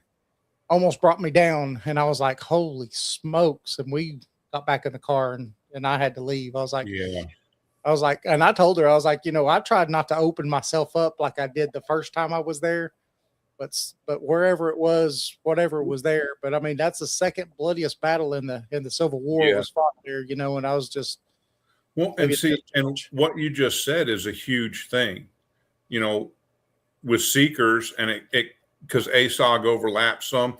When we formed Seekers, they decided they wanted to make me, because of my background, that the safety security director. And we're super big on safety. So you come out, you're a guest, you want to come out, and I say, hey, let's get David down here. He's great dude, all this, he'd be great out here. If you say, and I make this very clear at camp for everybody that comes out, and we remind each other, even though, it's all ingrained in us. If you say after 30 minutes, I don't feel good, I don't feel right, I'm scared, something's not right, everything's done, we're going back to base camp. I'll radio the other teams. Hey, team 1, we're headed back to base camp. David's had something. We're going back. I'll debrief. He is physically okay. And then the other teams can be like, well, we would like to stay out. It's just, if everybody's together, everybody goes back, because, safety is a huge thing. Yeah. And when we're dealing with these forces, because there's so many things we've seen, radiation spikes, team members previous to me being with ASOG stepped into a portal. Yep. 2 of them have since passed away from cancer. Can't say that it was because of that. But the other 2 team members have had anomalous health issues that have come out since then. Just like with me and Jamie. I met her in Rabun County at a Bigfoot conference. Her and her 2 sisters. We did a quick down and dirty at War Woman. Did a little, midnight Squatch recon. Stayed in contact with her, and I invited her to come to a Seekers event that, where we, in one of our research areas. Her first time camping. Second time meeting me, like seeing me in person. First time meeting all these other people. So kudos to her husband for being like, yes, you can go. But everything that had happened has since changed her perspective on why she's doing what she's doing. But so she and I, again, so Seekers has picked up naming areas because of me, because when we would talk about stuff, I would just say like, oh, well, that spot, Ambush Alley. And everybody was like, what? And I'm like, it's Ambush Alley because the Forest Service road does this. It dips down, but the ground stays up here. This side doesn't drop as much. So if I was going to set up an ambush, that's where I'm going to do it, because now I have the high ground. So it's Ambush Alley. And maybe it's because of my military law enforcement background, but every time I walk through there, I just get a hinky feeling. So she comes out, and this is all public land. This is all national forest land. And she was like, because I was going to stay in camp that night because my back was kind of hurting. I deal with some of those issues. And I'm like, I'll hold base camp security. Everybody, at this point, she's comfortable with everybody. She goes, no, I'm staying with you, and I want you to go with. And she's like, felt very strongly about it, like it was a calling. And I said, okay, fine. And I don't remember if it was her or me. I think I might have said, well, we'll go to Ambush Alley because it was going to be the closest to base camp. So I wasn't going to have to walk that far because of my back being so messed up. And she was cool with that. I have my thermal and I have my night vision. I have twin tube PVS 14s, 3rd gen, white phosphorus. So everything has a bluish gray look. It's much, to me, it's clearer than the green phosphorus. But once you use it, depending on the brightness setting, your night vision shot for 30 minutes after you pull them up anyway. What's ironic about or odd about this night is I had gone to Walmart and bought a cheap little green tactical watch because for years it was F you to the man. I'm not wearing a watch. I'm where I'm supposed to be when I'm supposed to be there. I got a phone that's got a clock on it. I don't. Well, things had been starting to happen with Seekers and ASOG that I probably should start wearing a watch. So especially with ASOG, because it's much more data based. The data that Trey Hudson gets for the Meadow Project. Right. I can't say, I don't know, it was 0 dark 30. It's like at 0135 or approximately thereof, right. Typical law enforcement, right? At approximately this time, I observed the problem was it was electrical, which fortunately didn't come into play at this time. So I've since upgraded to a mechanical. But we're sitting there and there's nothing going on. We got radios, I got an 18-inch tape antenna on our bow fangs. And we always do radio checks. Hey, we're in position, 10-4, we're here. No problems. No radio problems at all. And we're sitting there, and I got this cool little chair. It swivels 360 degrees, and we're sitting 180 degrees apart. She's facing this field. There's a few little trees, and then it's this open field. And it's basically like it's been clear cut, so there's a lot of deadfall in there. Grass has grown up. You're not walking through it without tripping, falling, and breaking something.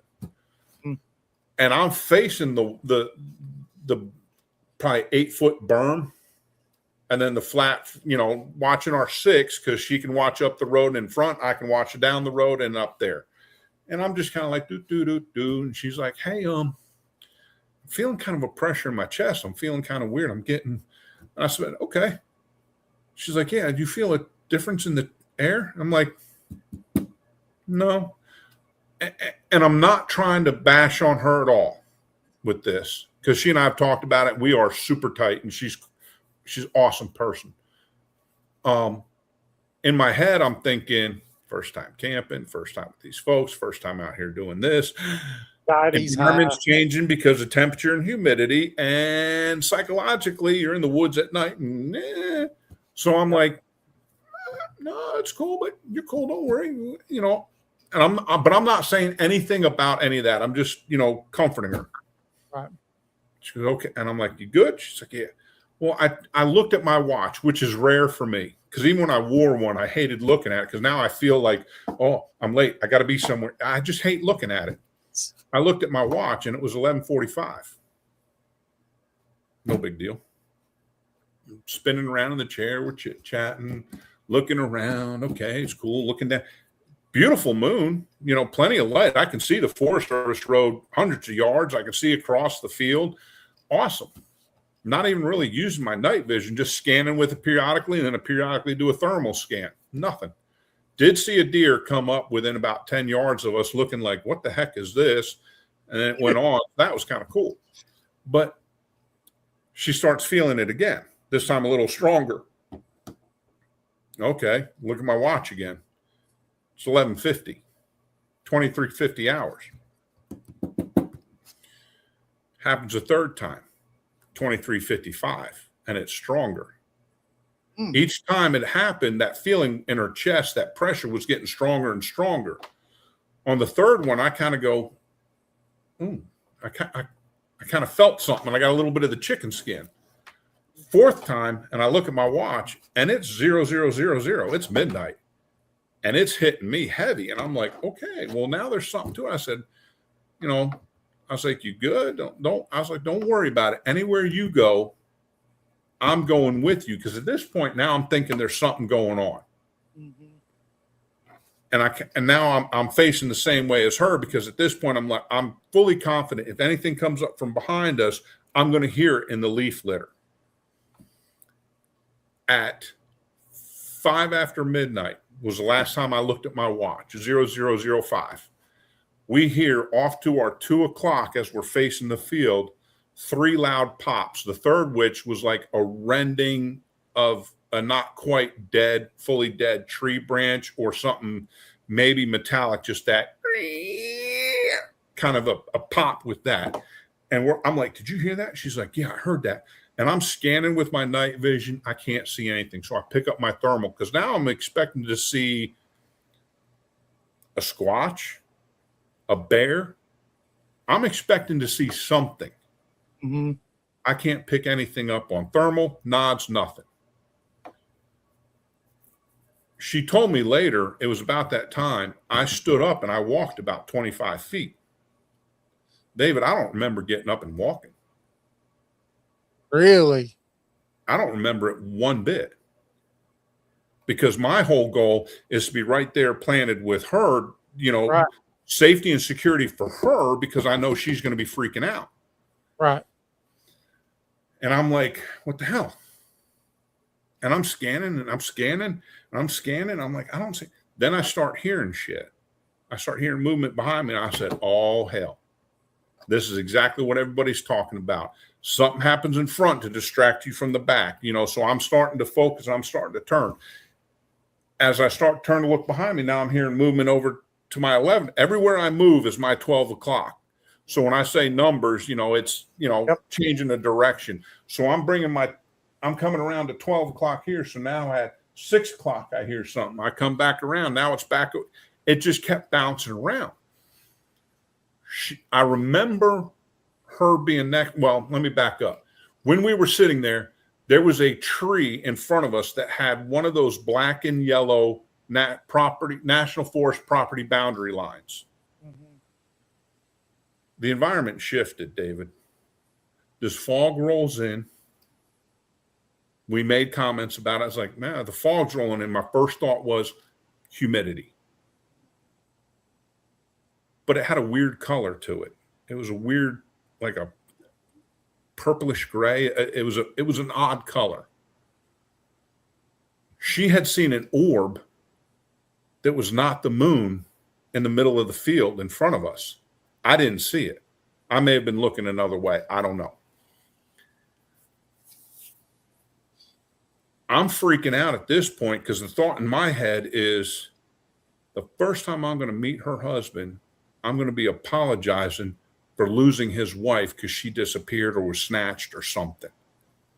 And I had put my hand on my pistol. I was carrying a pistol because I'm hearing physical movement. Yep. I'm still attributing it to wild hogs, coyotes, a bear. This is where everything shifted for me. And it took me almost a full year to remember this part of it. When I put my hand on my pistol, I heard a voice in my head, not going to do you any good. If we want you, we have you. So you had some mind speak going on. I took my hand off my pistol. She's right next to me. This point, I remember being standing at this point and her putting her hands on me, and she started praying because she was in such a state of fear. Everything ceased. The tree that had that sign had now reappeared because it had, when I say the environment shifted, trees that were there were no longer there. Everything changed. She described it as being in like the Upside Down from Stranger Things, which was spot perfect. The colors were different. They were muted. Sound was different. Everything sounded like you were in a fishbowl. Like I looked at her and it was like looking at somebody underwater in a swimming pool and vice versa. Right. That's what I was going to ask. Cause like when you said, when it changed and you started talking about the colors and stuff like that, and it's like, you know, almost like you was in a bubble, you know, yeah. and almost exactly, like, I don't know if you ever saw that movie, Passengers, that sci-fi movie when Jennifer Lawrence's character is swimming in the in the pool and the gravity's gone and she's trapped in that bubble of water. It would almost be like that. Like we were in this bubble and like looking at each other underwater. And I didn't even realize that at first because like I was still so focused on the defensive, the physical, like I'm ready to fight. Like in my mind, it was pulling a pistol, pulling my knife, and I'm going to handle whatever I need to handle to protect her and myself. Then I'm noticing trees are not there. They just disappeared.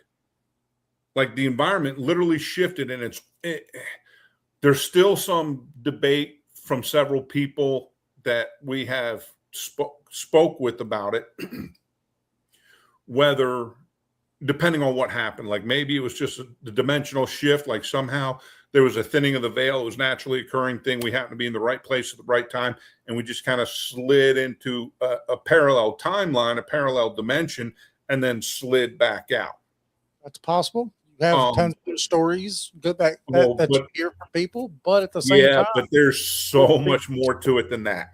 Well, you know, that's the thing, is that it seems more intentional because of the way that you described the stuff that started going on before that shift happened, you know? So it sounds almost like an intentional shift. Right. A couple people said we got zapped. Well, after she prayed, excuse me, this happens a lot when I talk about this event too. It always like makes it like it's something's trying to keep me from talking about it. Yep. And I say something, I should say someone. The same thing that talked to you. Right. That's when I realized, like, the tree is over there. My chair is. Why am I over here? Mm-hmm. We're sitting there talking, and I looked at my watch, and I'm like, how long did that occur? Did that take? She's like, it was like 2 or 3 minutes. I said, so why is it 1:45? Oh, We lost 40 minutes of time.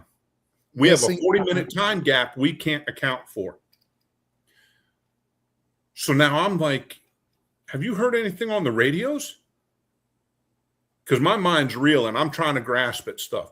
So I start calling. It took me 5 minutes to establish communications.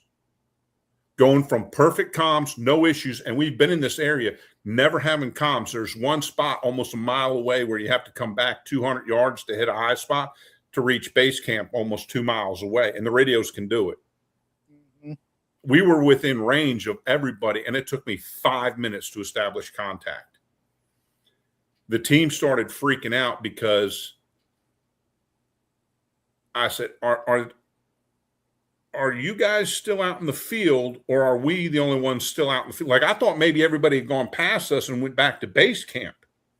They're like, no, we're still out in the field.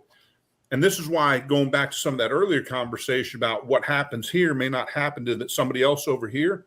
Mhm. Two of the other teams, one of the team members on one, there was 4 2-man teams out. One of those teams, one of the guys was starting to fall asleep because it was so dead quiet for them. They were having nothing going on.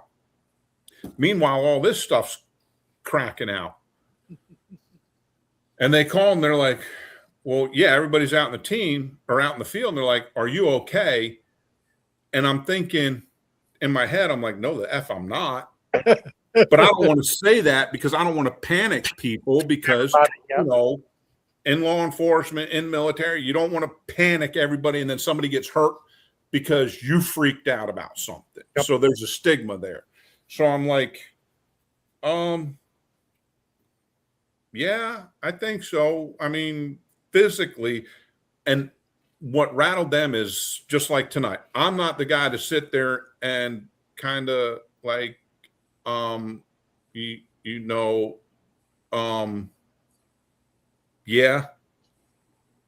know, I'm the one that I'm going to be. Yeah, Daryl. Yeah, she and I've talked about it several times. Trying to normalize some of this stuff for people, and that's part of why I'm doing it, because there's such a stigma attached to it. Like, I called for backup one time on duty, and I was like, you know, gave my SO number, you know, I need a couple units to 59, get it. And I'm talking like that because I'm like, I need the backup because there's multiple people and I can't handle it singularly. Mm-hmm. But I'm not like, oh God, help me. It came in like the blue flu. And I was like, guys, you know, they're like, dude, you never call for help. So that's the kind of thing that carried forward for this. So I'm like, I think so. And they're like, well, are you still at your location? David, I literally turned and I'm looking down the Forest Service road. And it's still hazy and wonky looking. And I'm looking back the other way and I'm like, yeah, I think so. But it doesn't look right. And that's when they started talking about getting to us. And I go radio silent because I don't want to step on anything they're doing and make their communication worse. Right. Well, the closest team to us is they're literally straight down about 3/4 of a mile straight down on the culverts on this Forest Service road. And they're beating feet towards us. And they're constantly, hey, we're here, we're coming. And I'm like, okay, roger that. Then they start saying, you should start seeing our lights. And I tell Jamie, I said, we should start seeing their flashlights. So if we see lights from over there, it's probably theirs. And I saw a couple of lights flicker and I'm like, yeah, okay, not sure, because there's a dog leg in the road. So when you first see it, then it disappears and then it'll come back around. So I wasn't 100%. And I'm like, yeah, I saw him, but I'm like, I don't think I see him yet. Cause I didn't want to, my mind was already so fractured at this point. I'm like, I don't want to be like, yeah, I see your lights. And then like 10 minutes later, they're like, hey, do you see our lights yet? And I'm like, 10 minutes, you should have been here by now. Not like now that's just another layer of WTF. Mm-hmm. And then they come around, and as they're coming up, I'm like, okay. and they looked weird until they got real close. Well, I didn't realize at this point, when I can positively ID these two team members, I sit down in my chair and I put my head in my hands and I just start rocking, because at this point, I'm trying to process what the hell just happened. I'm hearing movement. I heard a voice that was not mine in my head, and we lost 40 minutes. The environment shifted, trees disappeared, then they reappeared. This weird asphalt, like I'm trying to like roll all this stuff through. I didn't realize, I mean, I saw her physically doing something, but I wasn't paying attention to the conversation. Jamie had actually gone to both of these two team members and said, I have to touch you. I have to make sure you're real. By the time all this is done, and I'm not shy about it anymore. I didn't talk about it. I come apart. I'm hysterical. I'm just like, this is the worst PTSD event I could ever deal with. When we get back to camp, the question's asked if we had a cell phone on us, and I didn't. Jamie did, and she had Life 360 on her phone. And her Life 360 showed the breadcrumb trail to our from our point of origin to Ambush Alley. And then at approximately 5 after midnight, it showed us in the middle of that field going back and forth with no trackway. It couldn't correlate how we got into the middle of that field.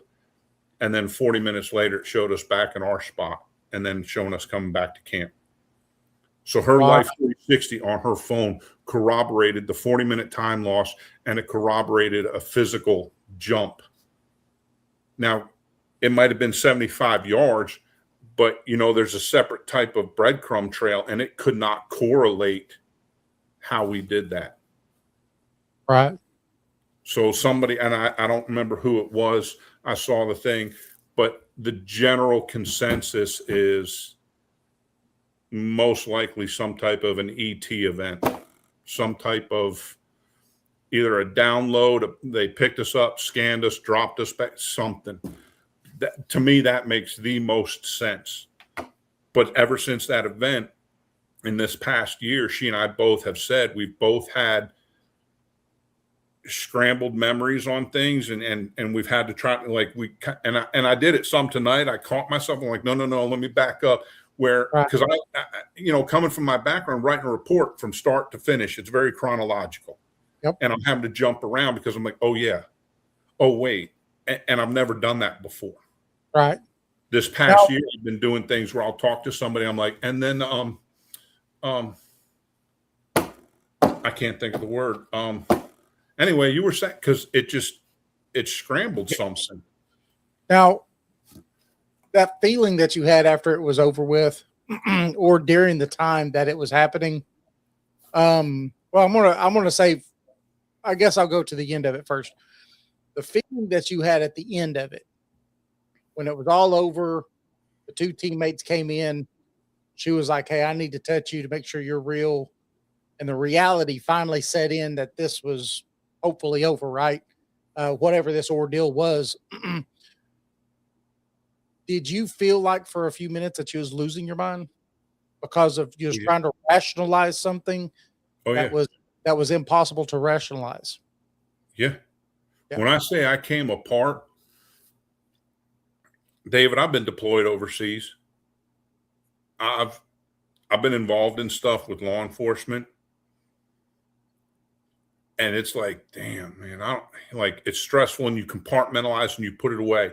When I say I came apart, I sat down, I put my head in my hands, and I started hysterically crying.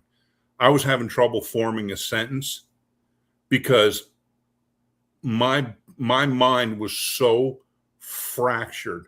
Like, I could not comprehend, like, my whole entire worldview and world everything was just put in a 5-gallon bucket, spun around, and dumped. Yep. And I even shut down and pulled back from the team. I debriefed with Jamie and Trey, and I wrote a long thing and said, look, I'll talk about the incident as needed for informational purposes, But until I decide to, I'm not talking about what it did to me physically and mentally, because it so messed me up. Like I didn't leave my cabin for almost 2 weeks. When I say I shut down, the only thing I left the cabin for was to go to the grocery store, I think once. And I pulled back from everyone and everything, because to me, it's like, now how can I face them? I'm supposed to be the stalwart. I'm the guy that they're going to lean on when something happens. And I was I was helpless and powerless. And it was told to me that I was helpless and powerless. And I had to accept that. And it took me several months to process all that. And then and Jamie and I stayed in contact, and I reached out to Trey a couple of times, but really Jamie was the only one I spoke to via text or on the phone for several months. You know, it was really heavy, and it's been in the last several months, you know, and because then the LBL happened and all the weird stuff that happened that, you know, and everybody's heard, you know, Natalie and Greg and Jamie. I was there with all of that. I wasn't there for the rake incident. I was in a different location, but there was so much stuff happening there. And that's when I really noticed, after that event at Ambush Alley, then all this weird stuff that was like really off the charts happens at LBL. And I'm just like, to the point that now, like just yesterday, getting towards dusk, I open the door to let my dog out, and I go out, and I'm seeing little off the corner of my eye. Since that event at Ambush Alley, I have seen and sensed entities and movement around me that I have never seen before, that I've never experienced before. So I don't know if it flipped a switch or opened up that view of perception and perspective, you know, that on that, if it opened up my range a little bit, and I'm still blocking it some. I don't know, but yeah, it's. Well, you know, I can tell you, you know, from something not quite as traumatic, but traumatic for my wife, I could say. She was trying to get, you know, spiritually and stuff to where she wanted to be able to see spirits and stuff, kind of like how I have my whole life. And at that time, we were team driving, you know, over the road truck drivers for a long time, and she had come off the road. So I was still driving, but I was just by myself at this time. And one day, I think it was, she was up here taking a nap or something, and something physically spoke to her. She could feel the breath on her and everything. And she woke up and she was just coming apart. It took her 2 hours or so before she called me, because she mentally thought she was going insane. And my only piece of advice, this is my only piece of advice. It's going to take time, because mine happened to me at such a young age. It started at the age of 3. It took me to the age of 5 to where it was just nothing, right? I mean, I was scared at the age of 3 at all the things that was happening to me. So it's been such a part of my life that now it's like, it's nothing. But when you get older and you think your worldview is set, right? You think, you know, what everything is, and everything's set. You think it's set in stone. You think that there's nothing much. And then you get that barrier broke, right? And now all of a sudden, like you said, your worldview got shaken up and just tossed out. Now all of a sudden, not only are you having to pick up those pieces, but you're having to reconstruct what you think reality even is now, right? Like you said, 100%. If 9 years ago I would have talked to you about raven markers, you'd have been like, yeah, you know what I mean? Exactly. So reality has now, your perception of reality has now changed. And this is what I told my wife when she called me. I said, look, I said, stop. Your rational mind can never, ever understand the irrationality of these other things.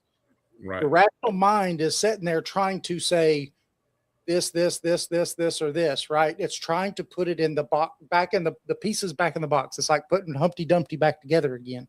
It's trying to fit your worldview back together, even though it just had its mind open. Let it go. You know, can't. You can't. And you're 100% right on that, because, you know, you're conditioned for so long on this. Yes, sir. This is how it works. This is how this is. And which brings into that conspiracy theory of, you know, the reptilians, how the society is being controlled. But you have that perception and you've lived it for so long. And like when I was in my early 30s, that when I was in that place in Swanee, part of it was my fault, because I was like, I'm going to open up. I want to experience this stuff. And it was such a like overwhelm that when I shut everything down and I went through some techniques of like how to shut and block all that, I think I did it so well that when this event occurred, because I've spoke with people and they said, yeah, well, when I tell them like this was weird, they said, well, because you can do that. Well, there's this, you astral project, you know, all these things. And I'm like, alrighty then, because I had shut it down so hard that like, this is the event that popped that cork. And it's just like everything, like you said, it's like that champagne bottle. It went everywhere. The bucket dumped everything. And now I'm having to go, okay, where's, you know, all right, there's that piece. Okay.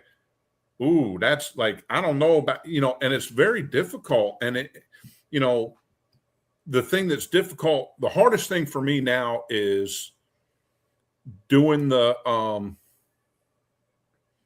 recitation of events chronologically, because it's like I'm going through, oh wait a minute, there's, because I think when it did that, and she and I talked about it, it was such a traumatic event that where it fractured things, it kind of scrambled stuff, you know. And I've done some God helmet sessions at the Meadow, and I've had some really crazy experiences with that.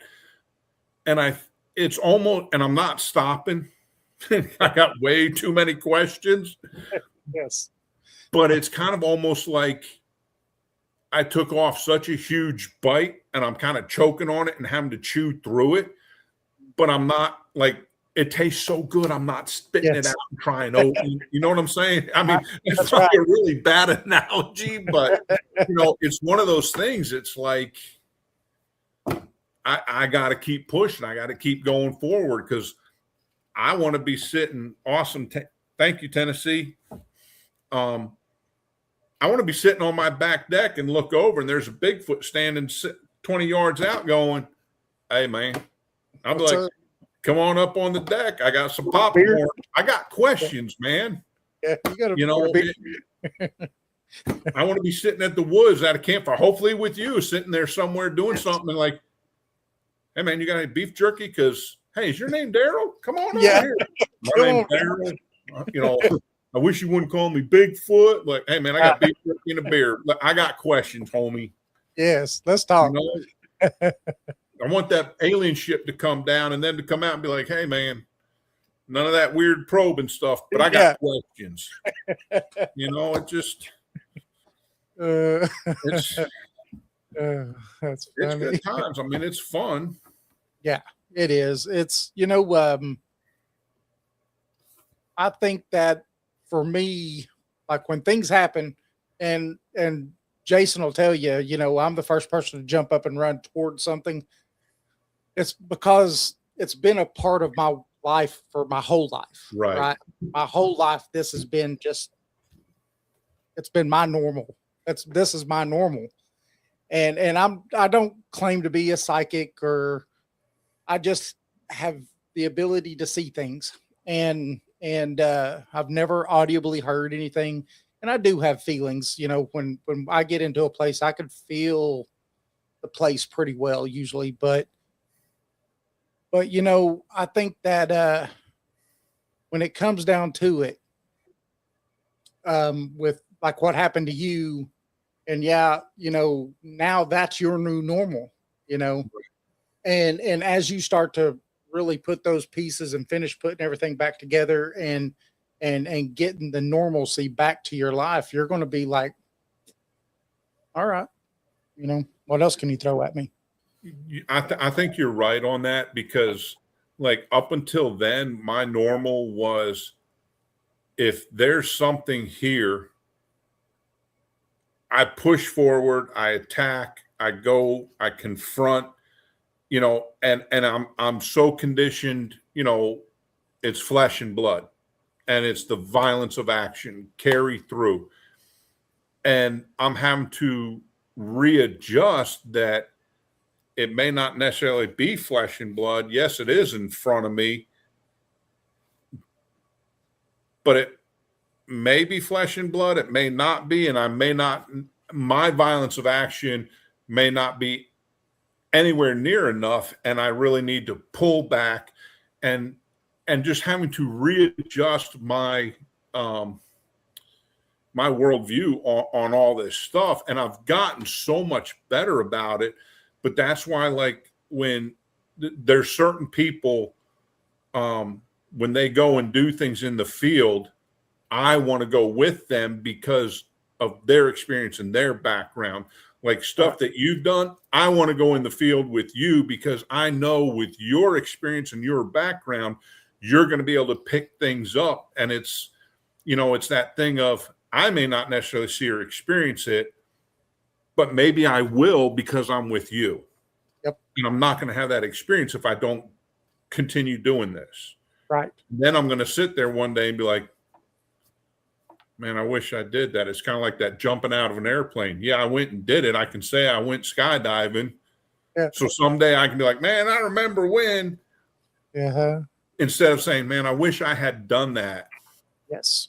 It's that same thing. So, but like you said, it definitely takes time. I mean, I'm only a year into it with that event, but I can honestly say that I think it definitely was a cork pop because I had all these other things happen, and I just, I don't want to see it, don't want to hear it, shut it down. But since that, I've been like continuing.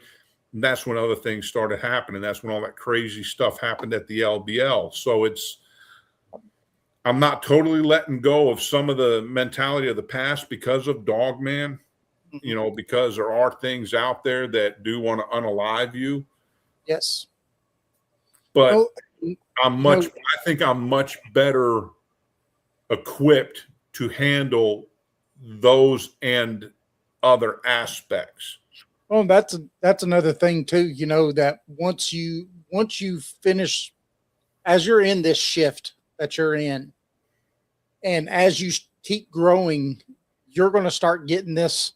A lot of people like to call it discernment, but you're going to start to get this kind of almost understanding or knowing how far you could push something.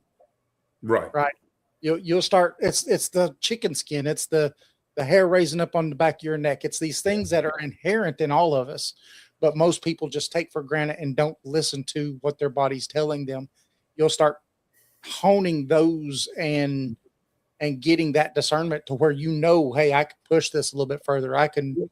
I think I read somewhere that the human body, your central nervous system, detects physical threat, violence, danger somewhere from like 6 to 10 seconds before you actually recognize it. And that's the chicken skin. It's that, oh man, it's that uneasy feeling. And it's all, and I've really started paying attention to it, because of stuff I've done, but now I'm having to correlate it to this, because before it was, I got a weird feeling. You hear a twig snap and you're looking and you say, oh, I see the barrel of the rifle. Okay, this is where we're going to get ambushed on the training op. Now I'm getting that weird feeling, something's not right, and I can't see a damn thing. And I'm standing in the middle of an open field. Yep. There's no way anything bigger than a foot can creep up on me. There's something that you can't see. Yep. But you're still energy, vibration, frequency, you're still picking it up. And that's where like people like such as yourself, that's, you know, that you had that experience, and then you're like, oh, okay, I'm like the new kid with that. I'm still going, so I'll be out in the woods with you at some day and be like, David, and you'd be like, yeah, it's right there. It's this. We need to go that way because it's a raven mocker, or it's, you know, so that's where I'm at. So I'm still trying, like you said, I'm still trying to hone it. And like I said, it's going to take a while, but that's why each time I go out, I'm trying to go out every chance I get with as many different people as I can.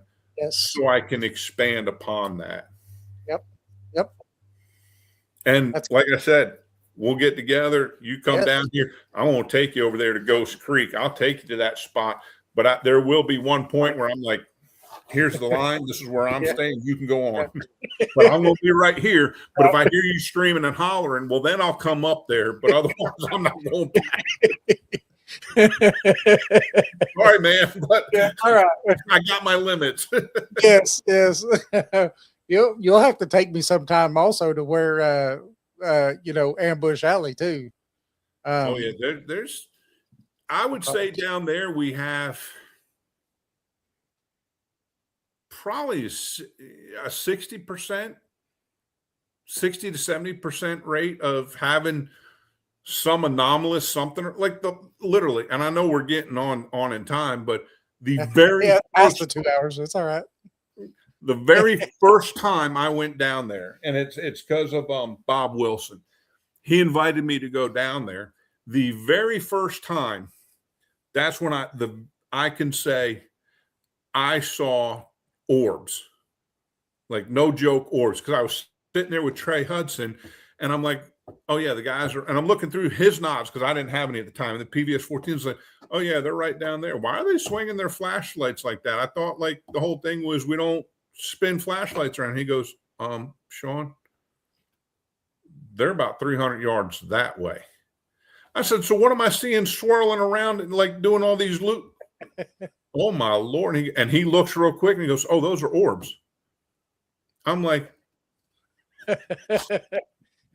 definitive.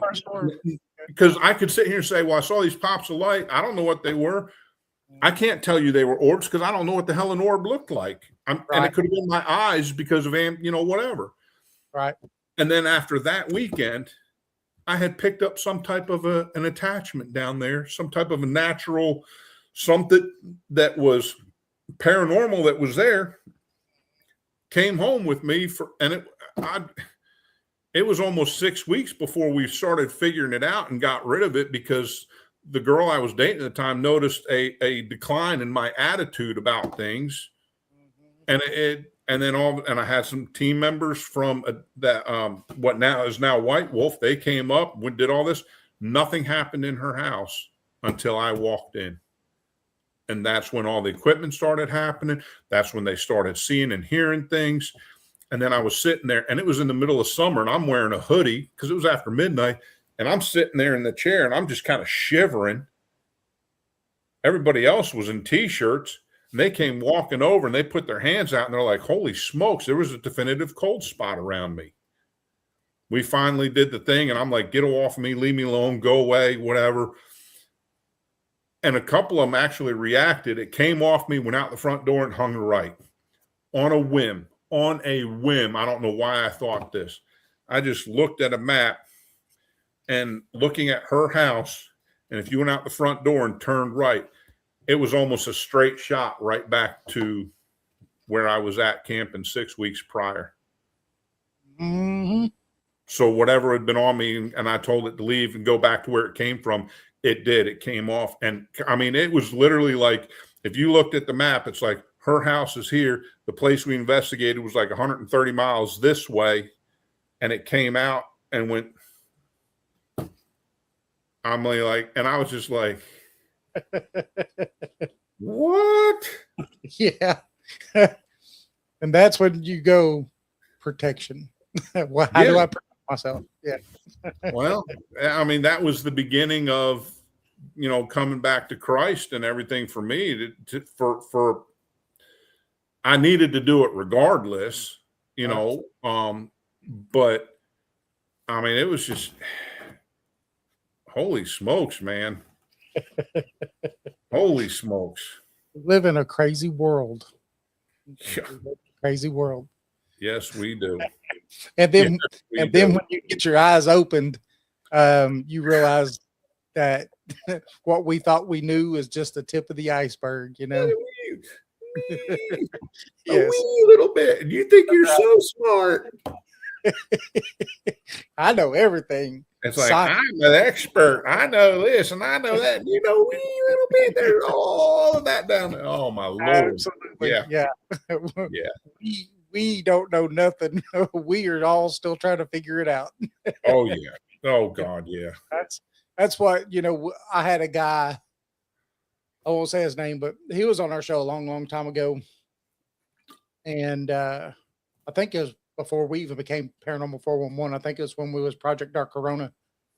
But he started staying on our Facebook all the time, and he was a psychic. But people would ask me questions about stuff because I've had a lot of spiritual stuff that I've just happened to me my whole life. And then he started like, I'm the professional and I'm the one that knows all these things. And they need to ask me these questions. And I said, first of all,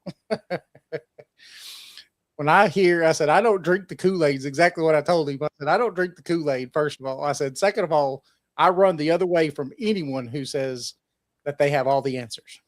Yep. I run the other way. I'm the expert in this field. Yeah. Yeah. Okay. Yeah. Okay. So, I get into those arguments all the time. In order to be an expert, there has to be a whole bunch of people that have studied everything and then say, hey, this guy, he's the go-to guy. Yeah. Yeah. Well, there's a whole lot of experts in this field, but there's not a whole lot of people saying that's the go-to guy for this because everything is speculation. Yep. You can be an expert of linguistics. You can be an expert chef. You can be an expert nuclear physicist because there's a whole lot of stuff that you learned and went through that even the most archaic piece of knowledge, you can go, it's this.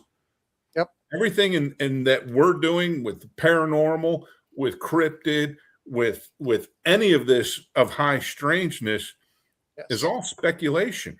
Yes. And you can't have one person just go say, hey, I'm the expert. I'm like, okay, well, take me to the woods and let's go talk to a Bigfoot then. Because I mean, obviously, if you're an expert, you should be able to do that. Right. Tell me the habits.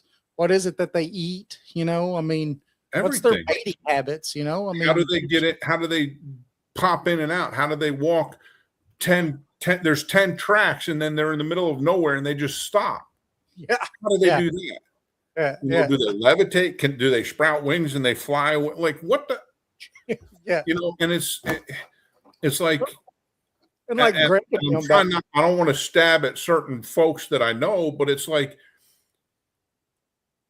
there's all these people like, well, every time I go somewhere, I have this happen. I do this, like the same thing that happened with taps. Mm-hmm.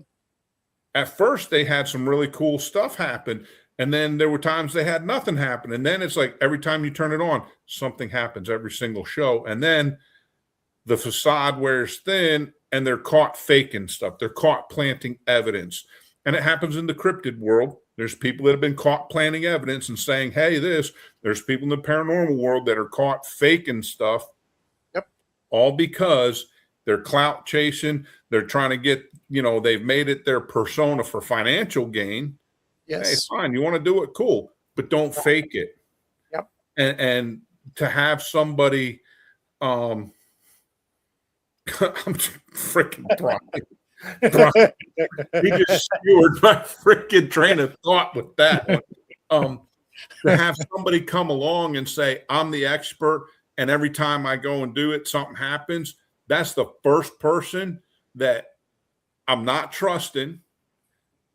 I'm probably going to call them out, and I'm going to beg to go out in the woods. I'm going to beg to go with them, because if it happens every time you go out, I want to go with you, because I want to see one, and I want to experience it. Yeah.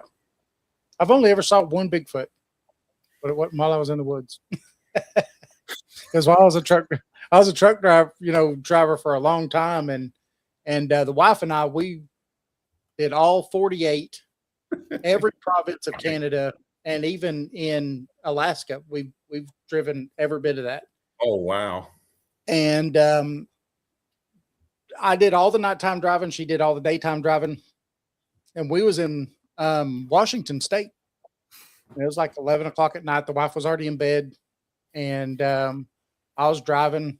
And it's funny how you mentioned fog twice when you talked about these Bigfoot, but about 4 car lengths ahead of my tractor, there's this fog bank, and it was just thick enough that you'd be able to see, say, taillights or something, but you couldn't make out the type of car or truck or whatever it was. And of course, I-90 that late at night is pretty much a ghost town. You know, there's almost nothing going on. And I'm driving, and we're heading towards Seattle. We're heading towards the coast. We're heading west. And all of a sudden I see something like out of the corner of my eye. Something draws me to the left lane, or actually to the median between, you know, on the other side of the left lane.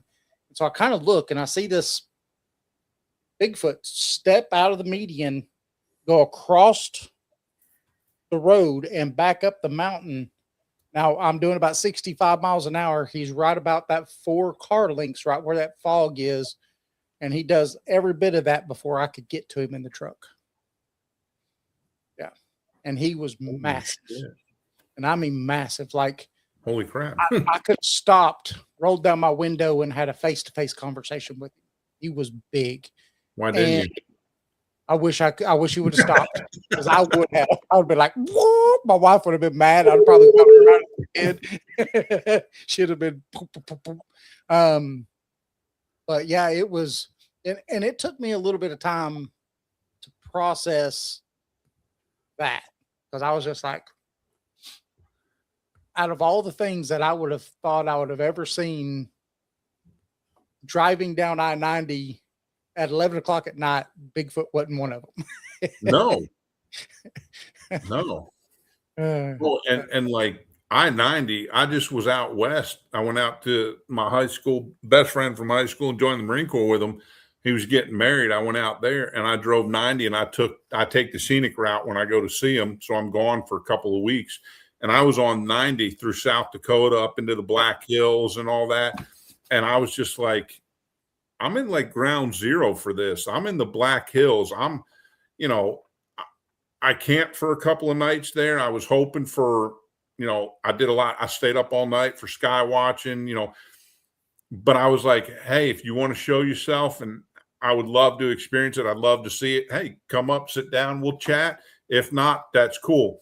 I got skunked. I didn't have anything weird, but you could feel a difference there. And I don't know, it could have been psychological on my part, because, it's, the Siouan Nation, and all that. Wounded Knee is not that far away. Yep. But it's just, I got into some areas there, and I camped for a couple of days in Medicine Bow. And I went out there last year and did the same thing. I just went south. I went through Arizona, New Mexico, Utah. And it's like, I'll get into these areas, and I'm like, there's a historical track record. Yep. But that's why, like I said earlier, I'm just going to keep going. I'm just going to keep doing this. I want to keep trying to have that experience. And that fog bank. And so with you saying you witnessed it, I saw it that first time on the top of that mountain. I saw it there at Ambush Alley.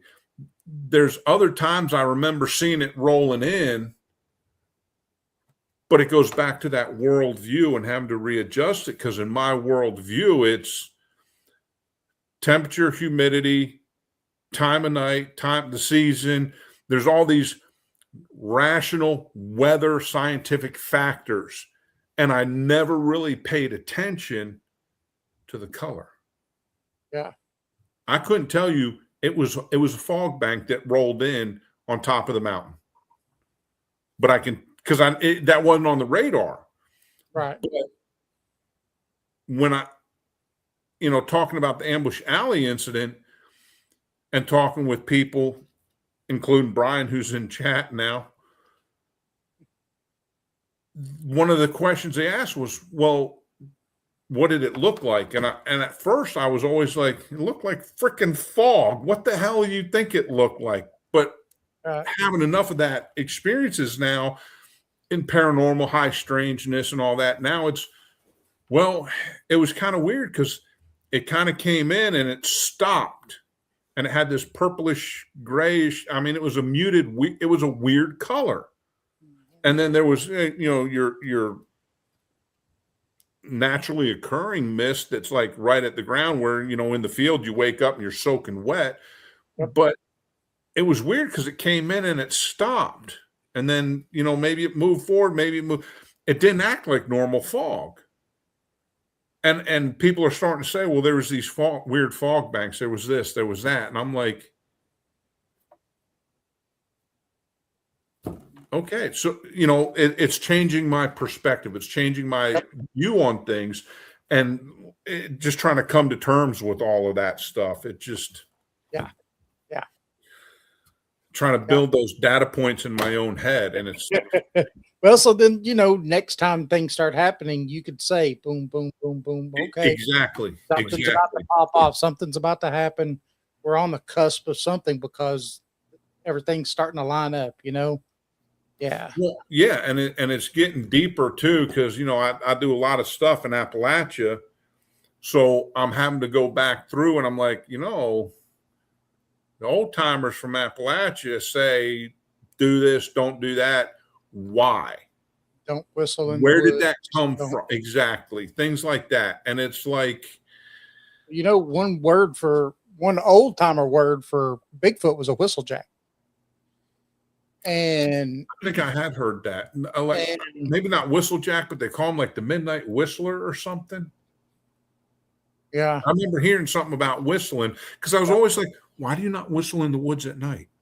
Yep. So I'm the one out there in the woods going, yes. Yeah.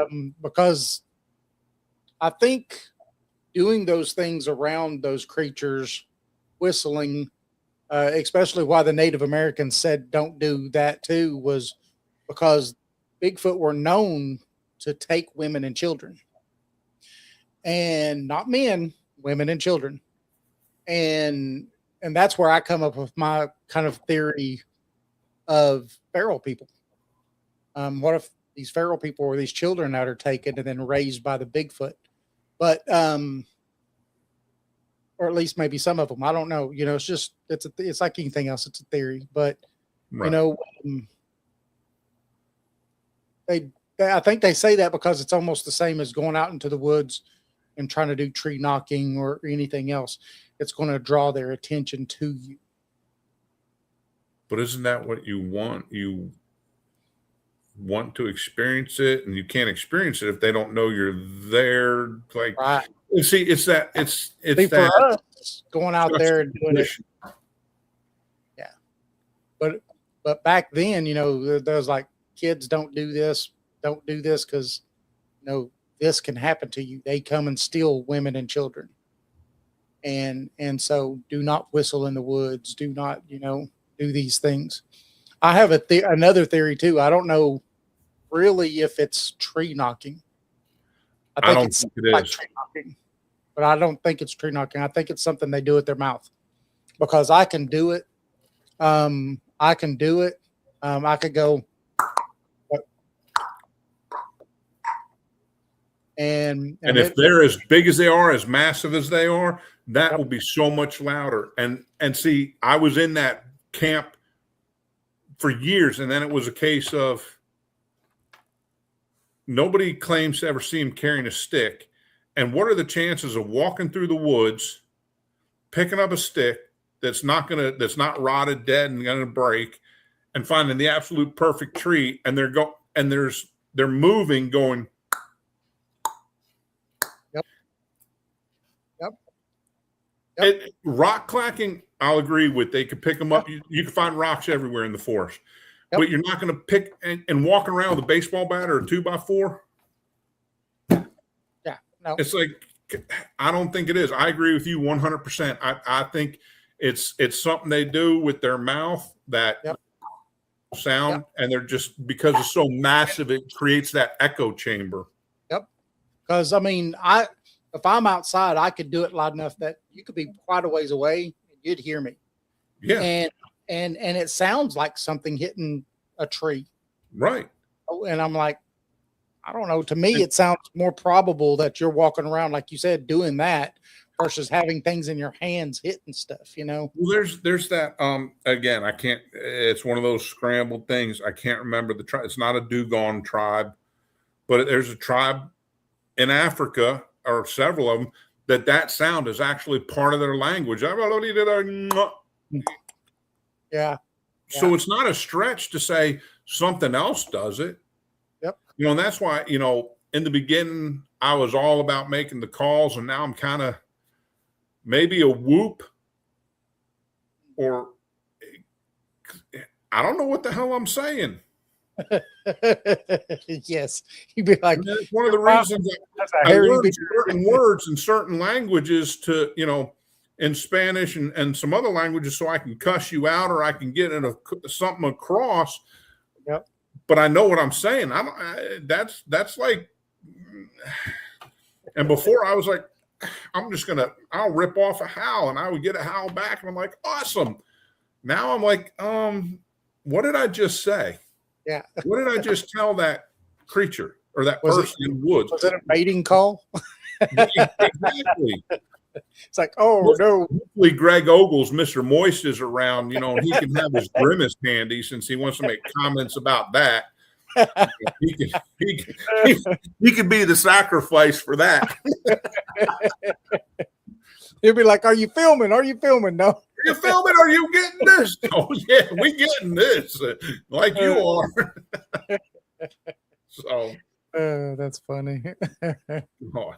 Oh, geez. Well, I think I'm gonna end up letting you go. We went 37 minutes over. You know, we used to do 3-hour shows back when we were Project Dark Corona.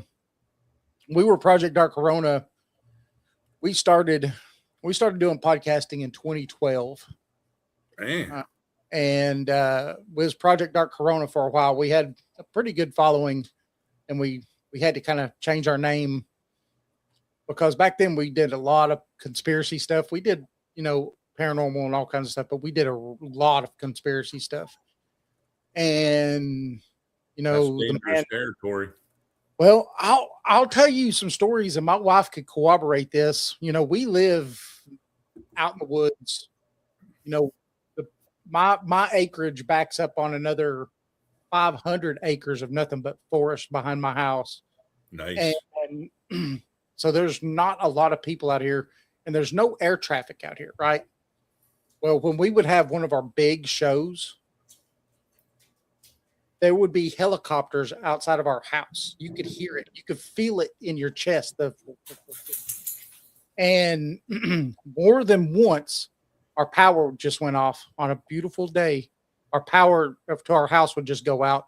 And then more than once, our internet would just go off and not come back on until the next day. And that happened a bunch of times. Yeah, right. Yeah, that was just, you know, pure coincidence. Yep, sure was.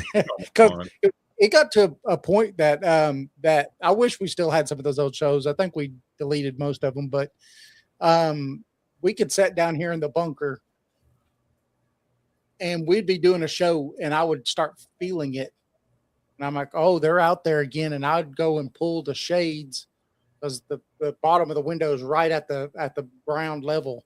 And I'd look up, and that sucker was just right on the edge of my property and at tree level. And you could see that thing. And And I'm like, yep, they're here. And then we'd lose power or we'd lose internet.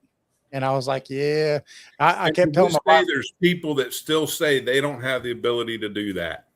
Yeah. Come to my house and let's talk some conspiracy stuff and let's see. Because they must have my number.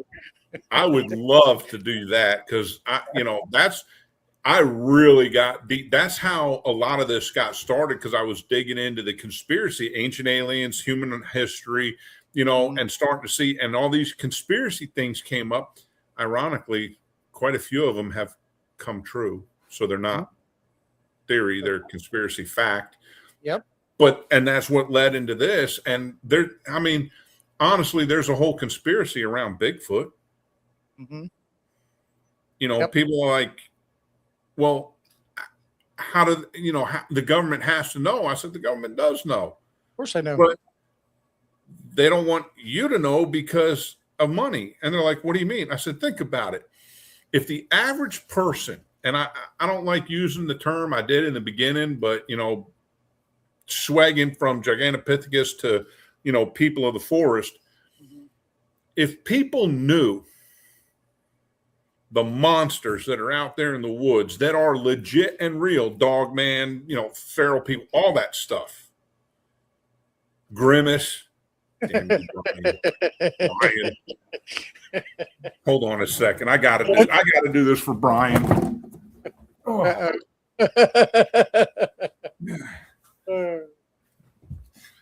Oh, okay. I don't know what that is. There we go. There you go.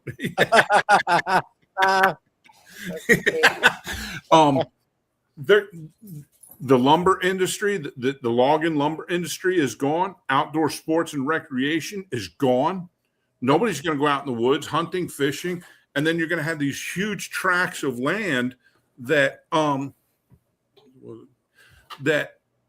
going to be shut down, and nobody's going to go out there. Or the ones that are going to go out there, it's going to be a freaking free fire zone, and people are going to be getting hurt and killed because folks are going to go out there and just try to shoot every freaking thing that they think is a Bigfoot. So there's a vested interest financially to squash it. Never mind that rabbit hole about Dogman being a genetically enhanced whatever. Super soldier or whatever. Yeah. Right. You'd also have those PETA people. No. People eat tasty animals. I was going to say, is it the people eating tasty animals one or the pain in the ass one? That's right. They'll be the ones sitting there with signs saying they need, we need to cordon off land for these things. People can't be encroaching on their territories and. Oh yeah. So then they'll be making up statistics like, hey, they've got to have more land so they can grow their numbers because they're, lower numbers than they have ever been. It's like, well, what did they used to be? No, it's like, what's give me the last 10,000 years. What's the historical highs and lows? Yeah. You're going to tell me at one time there was 50,000 T-Rex across the continental United States before it was how the hell do you know that? Yeah. Well, we extrapolate that based upon the number of skeletons, and we estimate. Man, get out of here with that. Yeah. You can't even tell me how many white-tailed deer are in the country right now. You can't tell me if it's going to actually rain today or not. So yeah, no, it's like just go ahead and bring your umbrella every day. Just yeah, but but it's funny because there have been some weird things happen around some ASOG expeditions that I've been on doing the Meadow Project. So like with what you said, there was a couple that predate my being on the team, but 100%. 100%. I mean, there's been a couple of times we've been out in the field with ASOG, just like you said, you get that once you've been in the military and you hear it and feel it, it's like, do you hear that? Oh, yeah. And it's an all black helicopter. Yeah. And if they're not all black, they're all white. There's no markings on them. Yep. It's like the nearest local airport, we're nowhere near that flight pattern. Little twin engine Cessnas. It's like there's no tail numbers. Like, Yeah. come on. Yeah, get out of here. I got one over here, it's like, why are you almost, on sitting on top of the trees on the other side of my property? It's like, Right. Like, I got a question for you on that. Maybe want to go upstairs and get something that's got some green tips in it. And, I was going to ask that, but I was going to say, I want to ask it like where in person, there's no listening devices of any kind, but Yes. like, that's almost like you could get away with that because they can't acknowledge that they're there. And then if they do something as a retaliation, Yeah. it's going to raise a whole lot of questions. Yep. Like, what happened to the couple in that cabin that lit? Like, that place is like a crater now. Like, did a meteorite land on them? Like, what's the news report going to say? Like, it's almost like they're giving you a free one. That's a freebie. Because even if they come to say or do something, you're like, hey, you can't touch me because you were never here. You don't exist. And I can't talk about it. Yep. Or you're going to come and put me in prison. But if you come and put me in prison, there's going to be a whole lot of people going, hey, WTF, where'd David go? Yeah, what happened today? It's almost like a freebie, right? Yes, yes. Total disclaimer, this is all hypothetical and for entertainment purposes only. Yes. I have now been marked. I've probably been marked for a while anyway. Yeah, I'm not getting that job I just put in for, and I'll just Thank God I'm retired. Well, I got to be careful that, there is a federal and 2 state pensions. Yeah. I lose those. just put in for a federal job, so I don't know. We'll see. You'll be fine. We're such small potatoes. They're not, they just kind of keep an eye on us.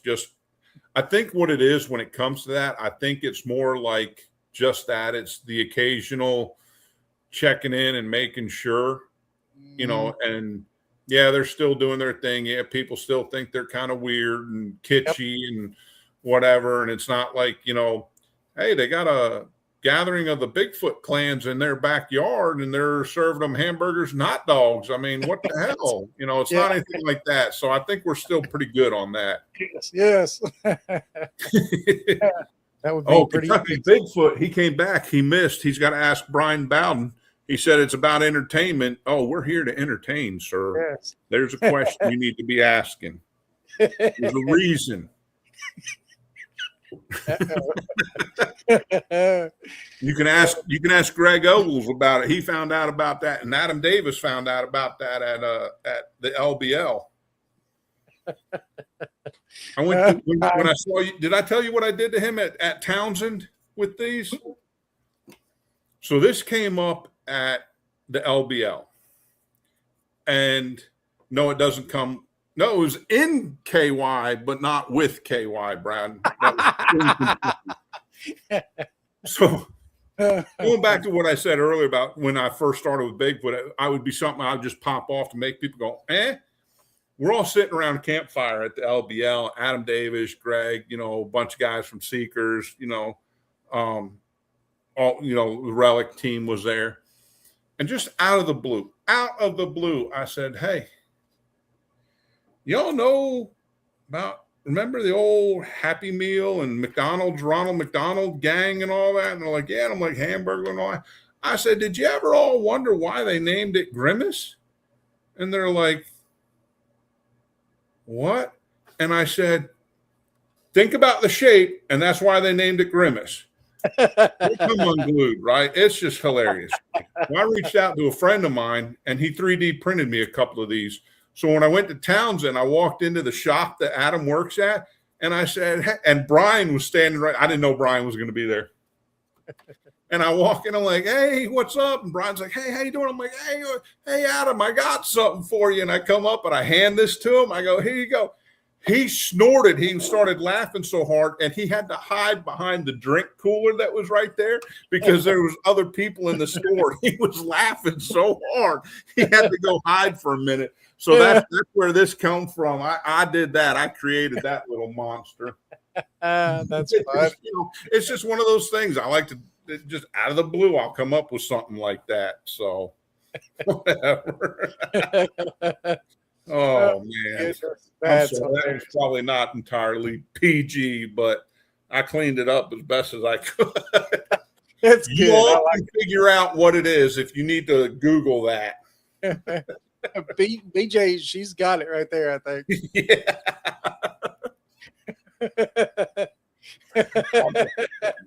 Forgive me, Lord. Forgive me. I'm gonna burn. There's going to be a lot of cool kids on the bus. Yes, that's where all the cool kids are at. Oh well, but oh man, you can't have fun. Come on now. you gotta have a little bit. Yes, gotta have fun. Oh man. Well, just comment. I wonder what you had. That no, it's an actual grimace. Yep. It's a Ronald McDonald non-copyrighted, non-trademark infringement. That's actually Barry. Barry, yeah. For Barry. Blue Barry. Oh man. See, I do not know the meaning of the word stop. I apologize. I apologize. That's funny. I will do it again, though. Yes, do it again. So, I was going to say something, but I was just too laughing. We want to have you back. Maybe Jason could be with us next time. I'll bring Barry with me. Bring Barry. Jason needs to hear what Barry is. We need to show Jason Barry first, and then let him try to figure Barry out first. I'll just try to figure out a way to have it like so it's just sitting somewhere. Like he could be like, "What in the absolute heck is?" Or just sit there and be like, "So, how you doing, Jason? So, so there was this time in the woods. This thing happened at band camp. No, this one time in band camp." Barry came along. He just popped out of nowhere. Where'd you come from, Barry? I got a friend that's named Barry, and he's when I tell him about this, he's gonna be like, "Really, dude? Really, Barry?" I'm like, just saying. BJ says put a suction cup on the bottom of it. Yeah, right. I may have to reach out. I may have to contact. God, I may have to contact my friend and get a couple more of them made so I can hand them out. Yes. Hand out berries. Here's a berry for you. A berry for you. Here's a berry for you, and you can bury it. You can do whatever you want to with it. And this one's special because it was made with a different printer than the other ones, so it's ribbed. There's texture. Uh-oh.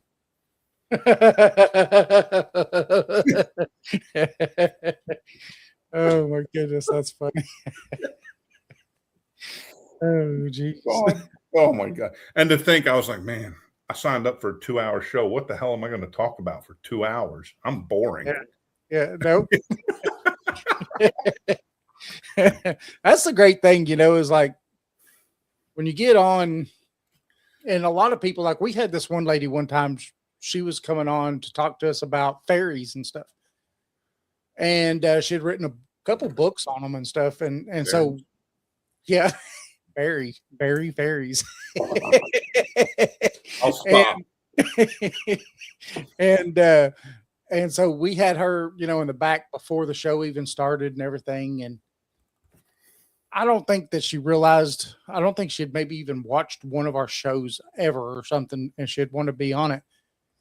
And so we get back in the back and we're talking to her, and I'm kind of reading her body language, and it's almost saying, oh hell, what did I sign up for? These two guys that don't even speak real English, and everything, because she was a little more proper. And and just before we went live, she's like, so how long is this again? And we're like, well, we do a 2-hour show, but if you say you're done at any point, we could go ahead and close it out, And she's like, okay. And we start getting into the show, and we start talking, and I know quite a bit about fairy lore because I think it's kind of interesting because how some of it meshes with Native American lore on almost the same subjects, And so we're sitting there having this conversation. Before you know it, 2 hours is over, and she's like, I just did 2 hours, and she looked like she didn't want to do one. It's funny how it works. It's funny. Yeah. You talk about missing time. Maybe what we ought to do, it might not be a bad idea. I'm retired.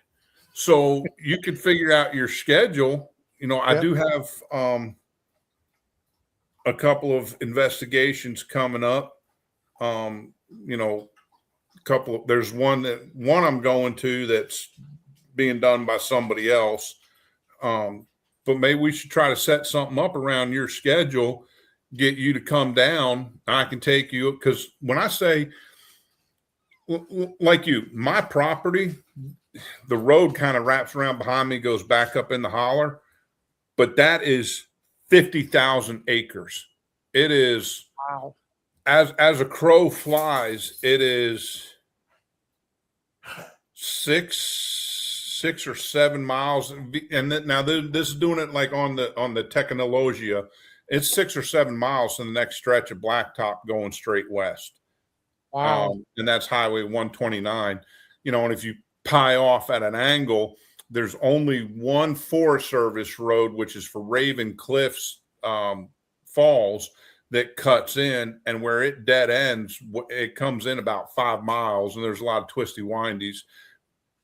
It's about almost a mile and a half, maybe 2 miles as the crow flies across the mountains. And I'm actually pointing in the actual direction of it. Not that anybody knows what direction that is. But it's about a 2-mile hike. Hey, you got to go up and over a couple of ridge lines, a couple of ravines. There's a creek in there. And, and I've sat on my back deck, and I've heard, in fact, when Natalie was up here, the one night we were sitting out at the fire pit, I was like, you know what? And I just let out a couple whoops, and we got a response of something before the dogs in the back of the holler actually went off. But I've heard things back there. Bears don't hoop and holler. Could have been a coyote way off, way, way, way off in the distance. But it's all Chattahoochee National Forest back there. I'm surrounded by WMA, State Park, even across the road on the other side of the blacktop. There's a small section that's some private land, but that's all part of State Park and National Forest. So there's a smattering of private property in and amongst it along the main thoroughfare, because I don't live that far from Helen. But maybe we should do something sometime, get you to come down. We can get up in there to some of those places, because they're in those mountains that are right behind me. This is where Ghost Creek is, and a couple of other places that I've camped at that I've had experiences, because I've got more experiences I can tell about on another show. But then that way we have something where you and I have done some investigation together, and we can put it together a show to do that, so, because I'd also like to hear what you experience and what you see and or feel up there at Ghost Creek, because it's just, I'll go in the daytime, but I'm sketchy about nighttime. Yeah, after what happened last time. Yeah, and with what Natalie picked up on, it was basically, you need to be out of here before dark to prevent these things from happening. And I think that's possibly, again, it's hypothesis and conjecture. That may be what happened to that pioneer family. And it may be what happened to some Native Americans. And that's why maybe, I don't know if they're shaman spirits, or maybe it was something that the native shamans did, and they brought in ancestral spirits as the guardian force. But I'm sure that they're there because something happened to the Cherokee. Because a lot of this area, what a lot of people don't realize too, is a lot of this area was not Cherokee land. It was Shawnee land. And the Cherokee and the Shawnee had a war, and they ran the Shawnee out, and then the Cherokee took over. They kind of came down.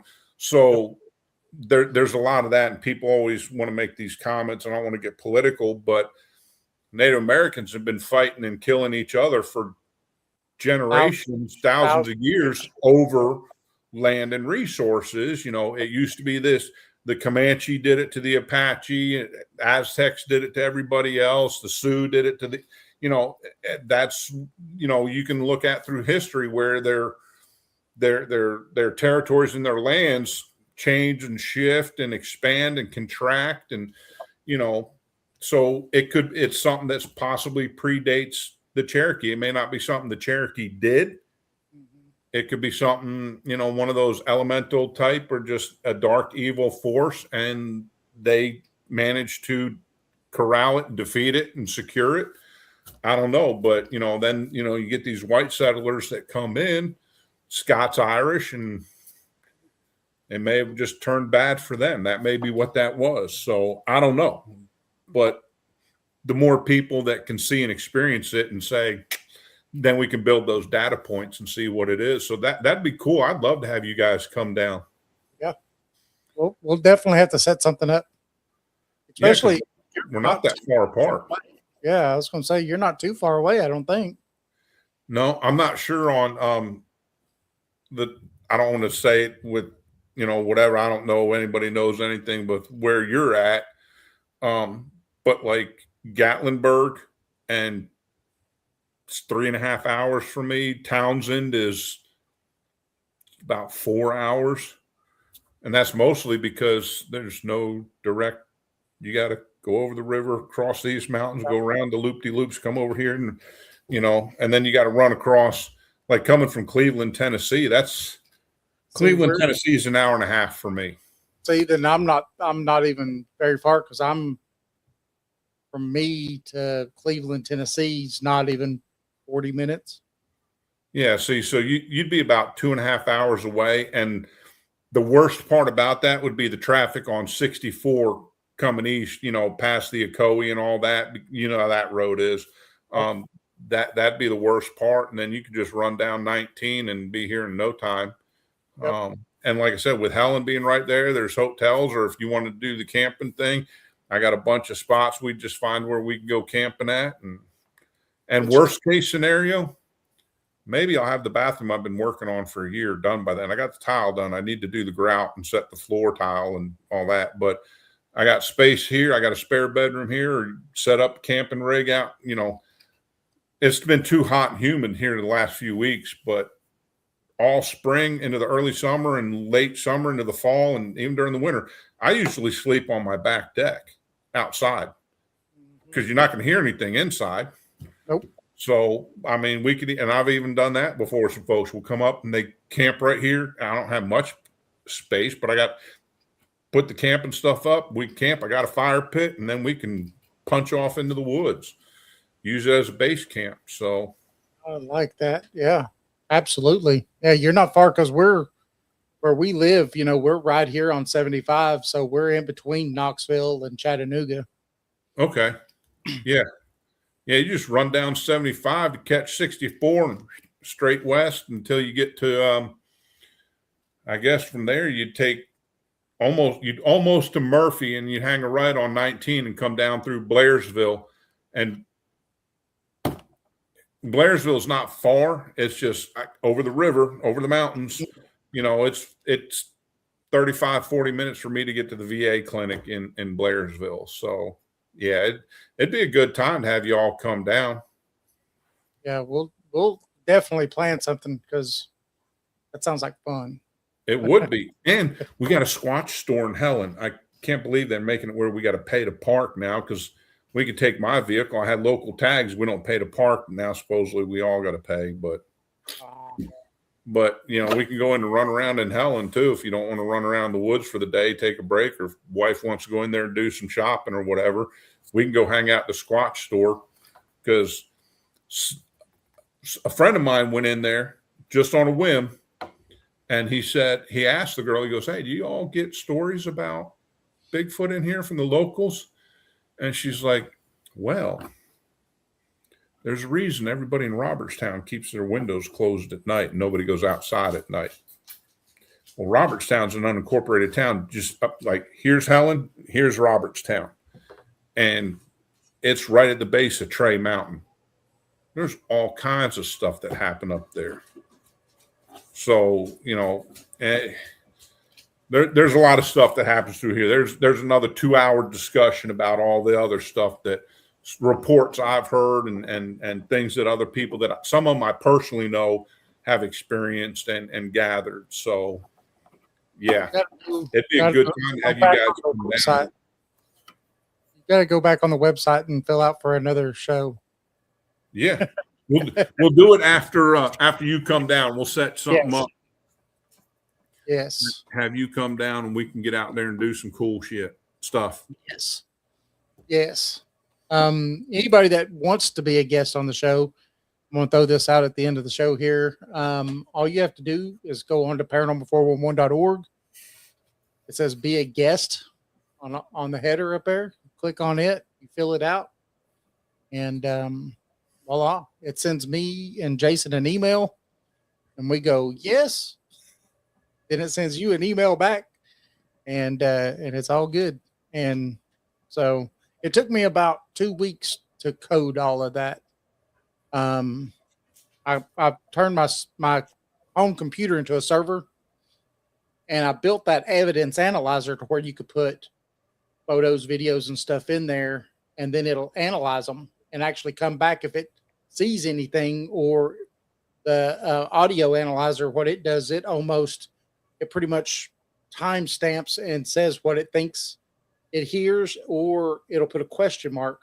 So then you could try to go back and listen to it for yourself. And pictures, it'll draw circles around things that it sees. And try to do that with a couple of those pictures, especially that one with that, whatever that entity is. See if it picks anything and can make sense of it, because I dang sure can't. I built that evidence analyzer. It took me about a month. It's an AI tool that I've built. So it's got my own local AI that's on my computer.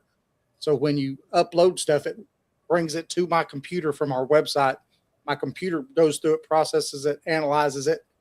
The AI is like, oh, okay, this is weird, this is weird. And then it sends you a report back with what all it found. It's pretty neat. Pretty neat little thing. Yeah, you lost me at my computer as a server. And then I built, when I did that, I was like, Jason used to do Jason used to build a Harley. I can't build a computer. I love Harley. I wish I wouldn't have sold my Harley, but I'll probably buy another one at some point.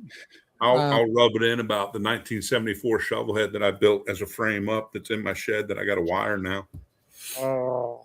Dual plugged heads. Maybe if I got it running by then, maybe I'll let you ride it. I got to figure out the wiring on it. Yeah. And my dumbass went and bought a 2026 lowrider too for some reason. I don't know. Not like I need another motorcycle.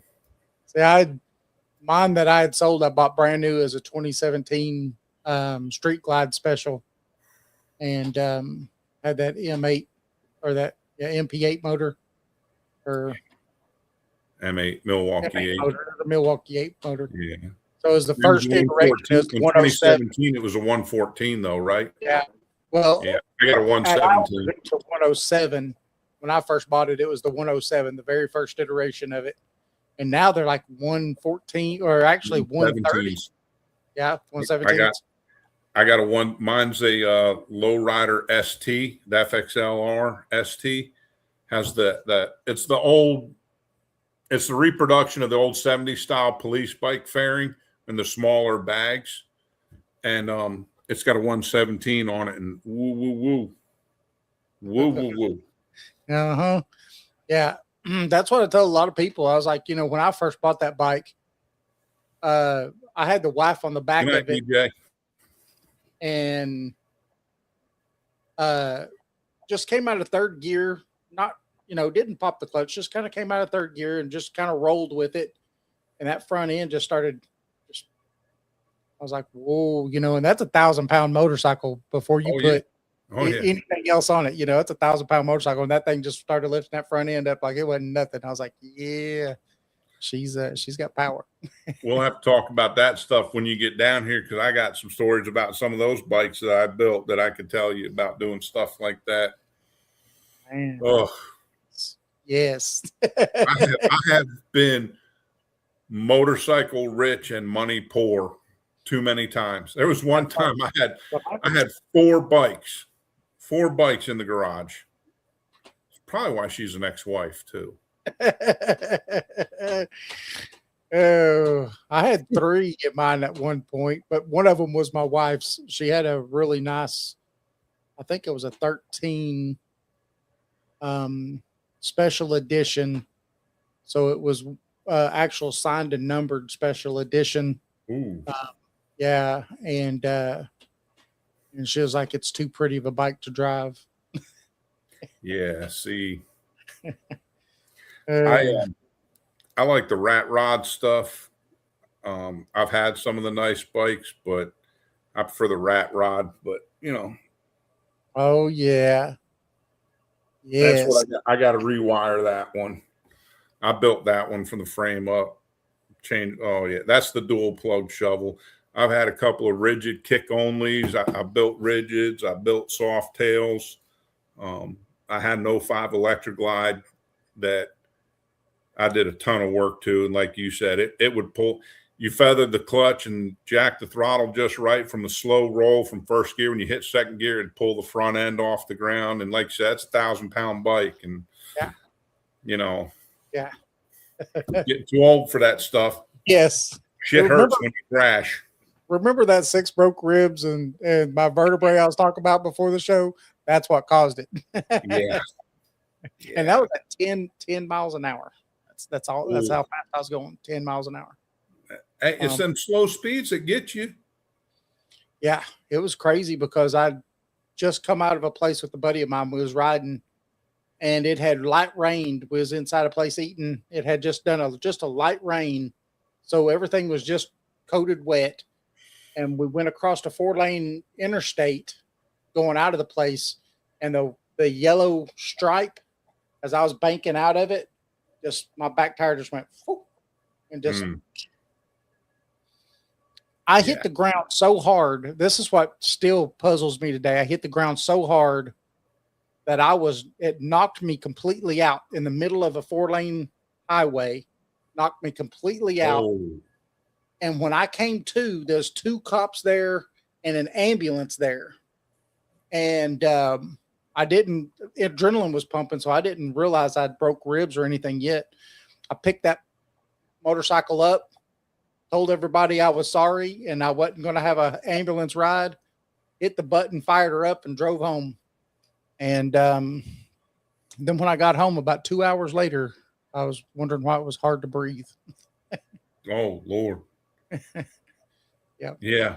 I did mine, and I stood up and went, ugh, and I went right back down. But I remember laying there watching the bike roll down the road, be like, what the hell? Why am I, yeah. And I get up and I start to slough my jacket off, and I'm like, man, this is, and I dropped to a knee, and I was like, oh, man. So, yeah, I know all about those. But yeah, it was terrible. No.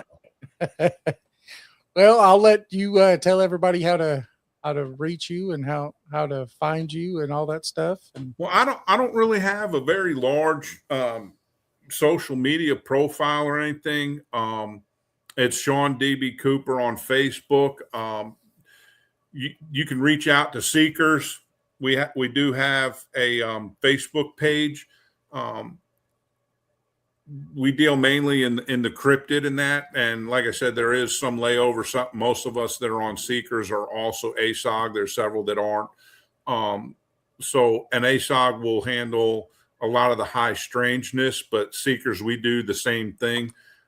It's mostly cryptid, so you can get to us. I'm a moderator on seekers, so if you have a story, you want to reach out about something, let us know something, want to see if maybe, North Georgia area, Eastern Tennessee, Western North Carolina, reach out to me. We can get an investigation going. I'm also recently a team member. I got invited and made a team member with NCI, North Carolina Investigates, so I can branch a little further that way with them.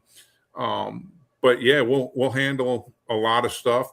Come and look at it, even if it's just you want to tell the story and get it off your chest and don't want to deal with it ever again. That's perfectly fine. Understand that's how some people will handle it. But yeah, definitely, if you've gotten experience somewhere, seekers, or reaching out to me on Facebook and just send me a message and on Messenger and be like, hey, I had this, like to see that. But that's really the only thing I do. I mean, I let Mr. Moist and all those guys handle relic and doing all that fancy stuff. I just stumble around in the woods in the dark and hope I don't get eaten by something. He asked us to be part of, that thing that he's starting up with on Roku and all that. Yeah. So we've been meaning to sign the papers, but we've just been so busy doing all kinds of other stuff. And I talked to Jason about it yesterday. I was like, we need to get those papers signed to give to him. So yeah, that'd be a good time. Yeah.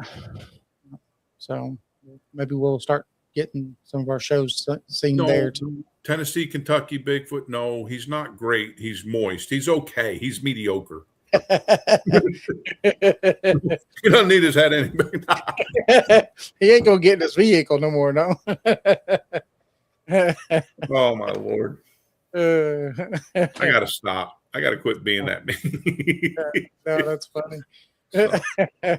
But yeah, I mean, that's how they can find me if they want to tell me something or share a story about something in the area. And that, like I said, I like to get out there and investigate, and you ain't going to find it if you ain't looking for it. So, Yep. But like I said, you got to get those boots on the ground. Otherwise, that's where it's at. Anybody can be an armchair warrior. That's right. It's easy to sit here and tell someone what they did wrong. Get out there and you were wrong. You don't know. You did. No, dude. Yeah, come on. I got the mud on the boots. Let me show you how it's done. That's right. I want to tell everybody thanks for being here tonight. Really enjoyed it. Thank you, Shawn, because this has been a great show, man. It's been great. Man, I had a blast. I'm glad you asked if I wanted to do it. I think it was Jason that reached out and said it. Yeah. Man, I'm pumped. I'm glad you did, man. Yeah, thank you for saying yes, and definitely thank you for coming on, because this has been a great 3 hours. We'll have to do it again sometime soon. We will. Yeah. We'll have to come out there to you and do some camping. Heck yeah. I'd like that. I'd love to see that. Like I said, just talk. If Jason wants to do it too, y'all figure out y'all's schedule, hit me up, and we'll make a plan from there. We'll, pick a few weekend dates, or, whatever y'all schedule can do, and we'll plan something out. It don't have to be a 1 or 2 nighter either. If you don't want, it can be 3-4 nights if you want. Okay. Yes. Yes. Yes. I mean, do like me and my buddy Josh do. We might camp 1 or 2 nights in a spot, pack up, go to another spot, camp there for another couple of nights. We can do that too. We get out and recon during the day, pick good spots to go into at night, and we can do all that. So just let me know whatever your availability is. Okay. We will. Awesome. I'll get with Jason on this tomorrow. So, baby, guess what? Watch the end of the show. Watch the end of the last night's show, Jason. Right. Oh, man. So connect with us at paranormal411.org. Follow us on Facebook, YouTube for all the latest updates.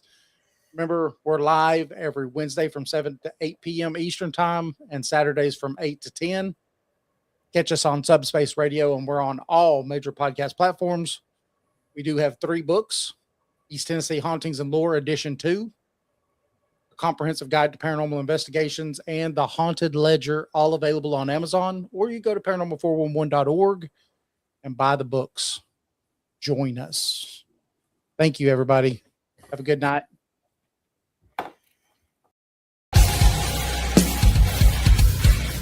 Have you ever wondered what lurks in the shadows? What secrets the night hides? What strange phenomena might be happening just beyond your perception? Join us as we journey into the world of the paranormal, exploring everything from ghosts and UFOs to cryptids and unexplained occurrences.